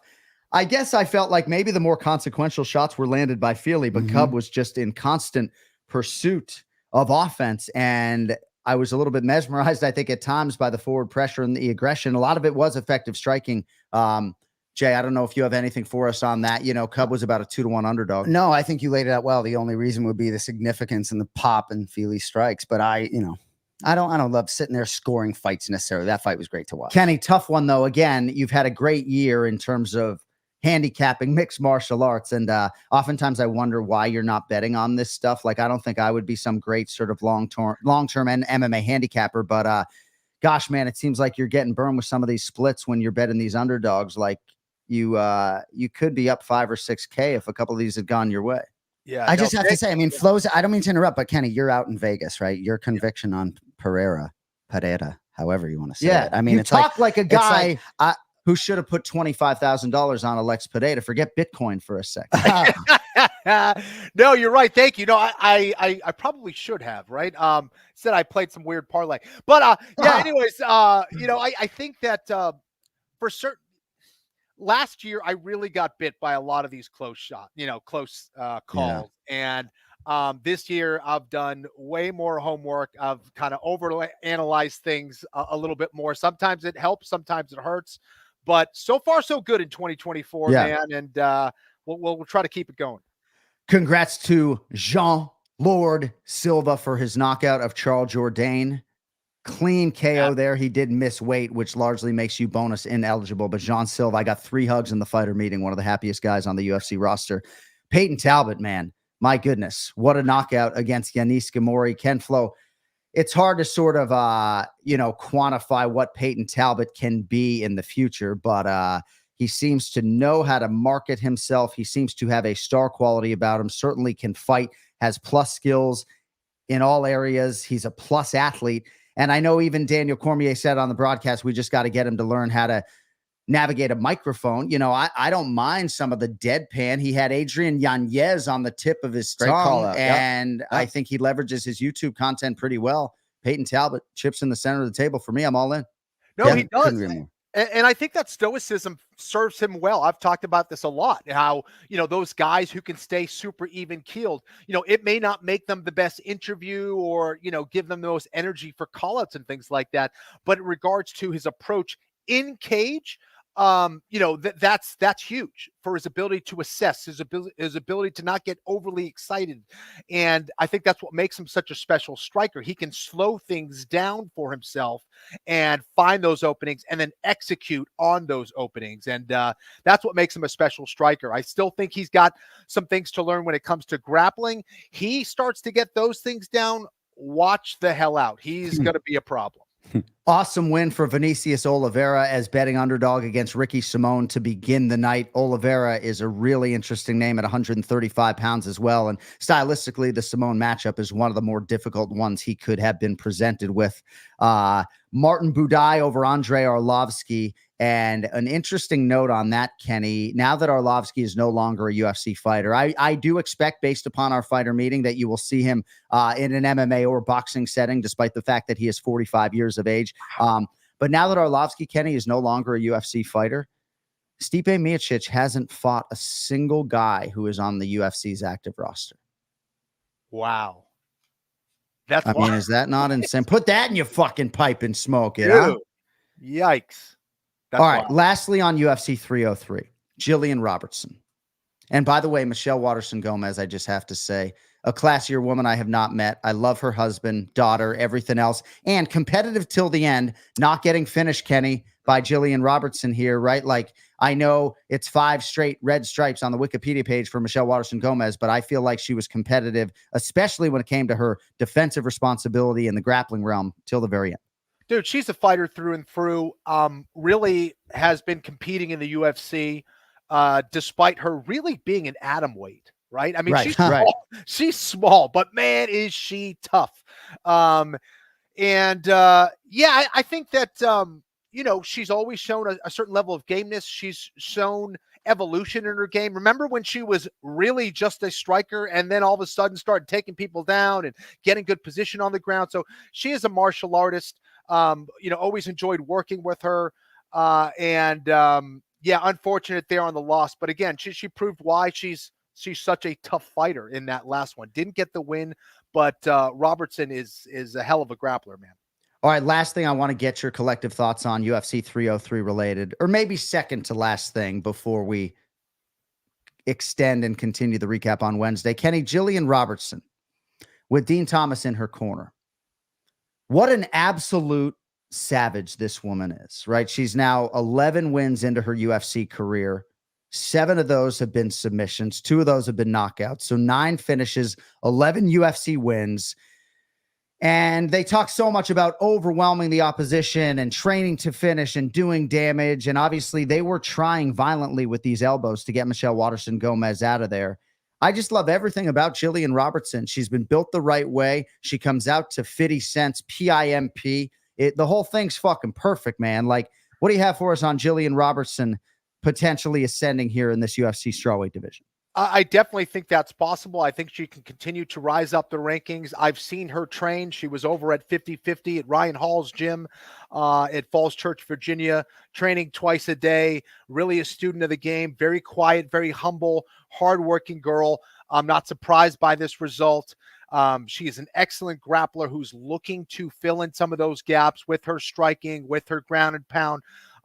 And we're seeing improvement. So I think she's well on her way to moving up those rankings for sure. All right. So before we get on out of here, Diego Lopez, I think, wants that Brian Ortega fight. And it doesn't seem, at least right now, that Lopez, Kenny, has any pause when it comes to accepting another fight against Brian T-City Ortega, right? Given what happened this weekend. And we all want to give T-City the benefit of the doubt, whether it comes to the 103 fever that he had on Friday night that he woke up with on Saturday, or, the fact that he made a concerted effort to get down to 146 pounds, even though Diego Lopez, in my mind, got royally screwed. But Big Ron Pellegrino, our gracious host at Virgin Hotels this weekend, Kenny, yes, he asked me 3 times in my final 8 hours out there, like, is Brian Ortega going to get off scot-free in all of this? And for me, as the lead play-by-play voice of the UFC, it's not necessarily my position to answer that question. But are you able to, Kenny, since you don't work for the promotion, at least right now? Like, is he going to get off scot-free? And, is there any culpability on Team Ortega in accepting a fight that maybe they didn't think they could contractually honor at 46? Like, what do you have for us on that? I honestly, I think their intentions were good. I think that they tried to make this happen. I think they thought it was a really good fight for them, and a good opportunity to go in there, make a great payday, and maybe get a win. Again, I thought Lopez was going to be a really tough fight for him. I think that they kind of were playing some war games there a little bit. I think that Brian Ortega may have started either a run where he started to get sick or started to get fatigued and called it last minute. Not saying it was necessarily on purpose, but they weren't going to break themselves down to make 145 pounds against this very dangerous Diego Lopez, in my opinion. So I think there's a little bit of war games there. And, the unfortunate thing, and I've certainly experienced that at the end of these training camps, I can't tell you how many fighters start to get their immune system down because they're doing all this intense training and weight cutting. And now they become vulnerable to be getting sick. So this is quite common, unfortunately. Right. If Ortega, they mistimed it, and it all kind of went to hell from there. That was one of my initial thoughts. Brian Ortega looked to be in decent shape, but he was in Houston when Hunter Campbell said you look good. And then this opportunity materialized. And I think maybe he just asked a whole lot of his body in a short amount of time, and the immune system didn't cooperate. All right, real quickly, want to clean out my notes here, and we'll be out of here by the top of the hour. So one of the things I have written in my podcast notes today is no notes. It was the first time I called a UFC fight without having any notes on Dan Ige. And at one point it dawned on me that Dan Ige had never been finished. So for athletes that have never been finished, I have in all caps at the top of their fighter card, as long as it's not like their 10th pro fight, never been finished. And as round one is playing out, I said in my producer Lappy and Zach Candido's ear, like, can you just confirm for me that Dan Ige has never been finished? Because I'm thinking like he ain't being fucking finished by Diego Lopez, even though Diego Lopez finishes everybody else. So it was an interesting exercise for me, calling a fight without the benefit of preparation. I also did just want to acknowledge Boston Celtics head coach Joe Mazzulla. And if this sounds self-serving, so be it. But for a kid like me, spent 32 years in Massachusetts. I was a Boston Celtics season ticket holder for 2 years, sitting in the $10 seats. I covered the team in 2005 and 2006 for the Metro West Daily News in Framingham, Massachusetts. And to have the Celtics head coach stick around after the pay-per-view to have a moment with me and to say to me, we just wanted to bring it home for Boston, and to share like not just a hug, but like a real embrace with that guy. And to have him ask me for my number, which of course, thankfully is still a 508 Massachusetts. Like, right. I was crying with Jay, my twin bro, here in the penthouse, a little bit later that night, because it just, Kenny, for me, it just is like, the fact that the Celtics head coach is sticking around to like have a moment with me. It's like, I don't need much else in life professionally, and I'll just say real quick, he and Eric Nicksick have developed a friendship, and they're very tight as well. And so that was sort of unique. I think Eric, I would have liked to talk to Eric a little bit about it, but what I'll say about Joe Mazzulla, right?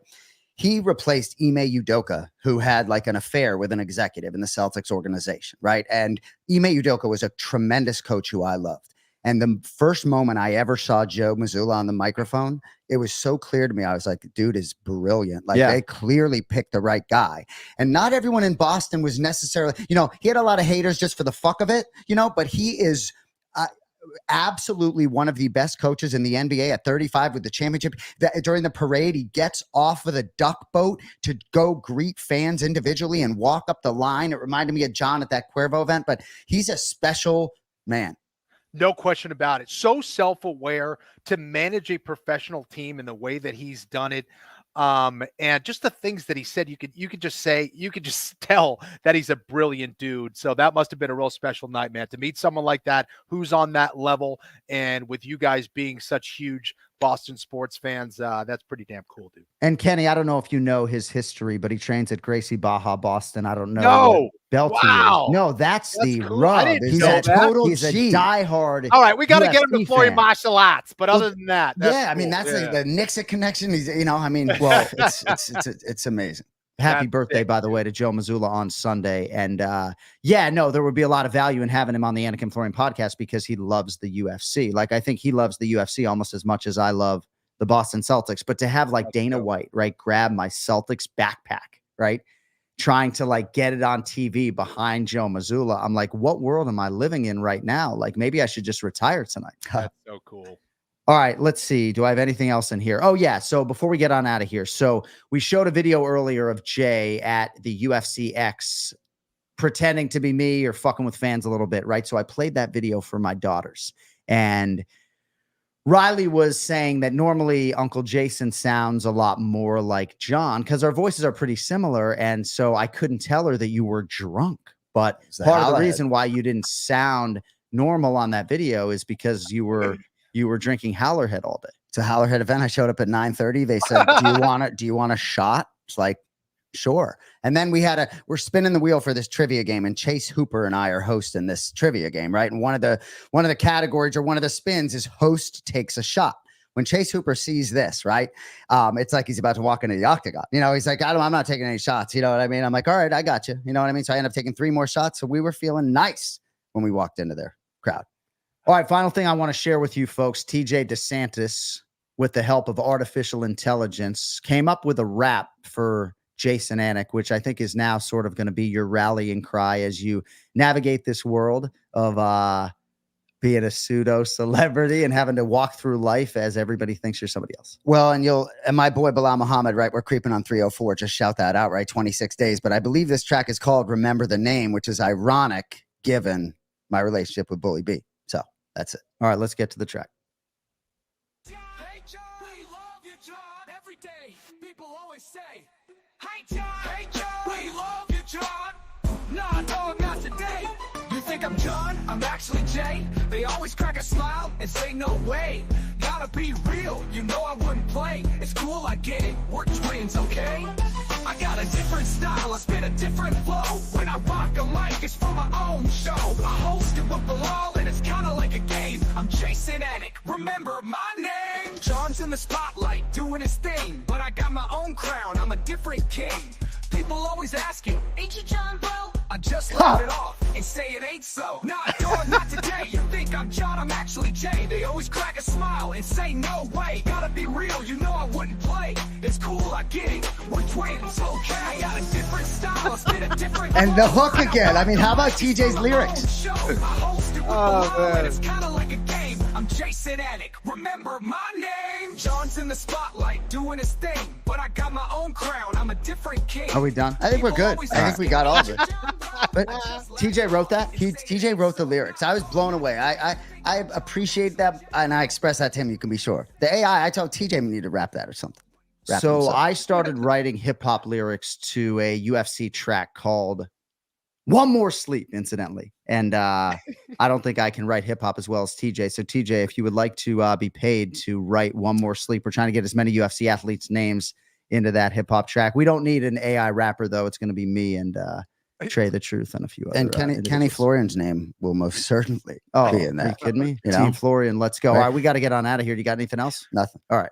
Thank you all for being here, Jay. Thanks for stepping up. Thanks for everything you do on behalf of the show. Thanks to everybody at Cuervo for rolling out the red carpet for me and Ken Flo over the weekend. Thanks to Big Ron Pellegrino, Virgin Hotels, Las Vegas. Thanks to our executive producer, Cody Merrow. If you want to support the show, you can do that at johnanik.com and kennyflorian.com. One More Sleep merchandise is up, as are all the Anik and Florian podcast designs. Do we have a promo code?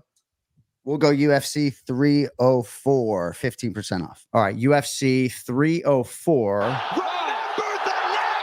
is the promo code, johnanik.com for your merchandise needs, and check out kennyflorian.com as well. We will be back with you at some point midweek, maybe on Wednesday, to continue the UFC 303 conversation. Thanks to our guests today, though, Ray Longo, Dan Ige, and Eric Nicksick. With that, for Jason Anik, Kenny Florian, I'm John Anik, signing off for now. We will talk to you in about 48 hours.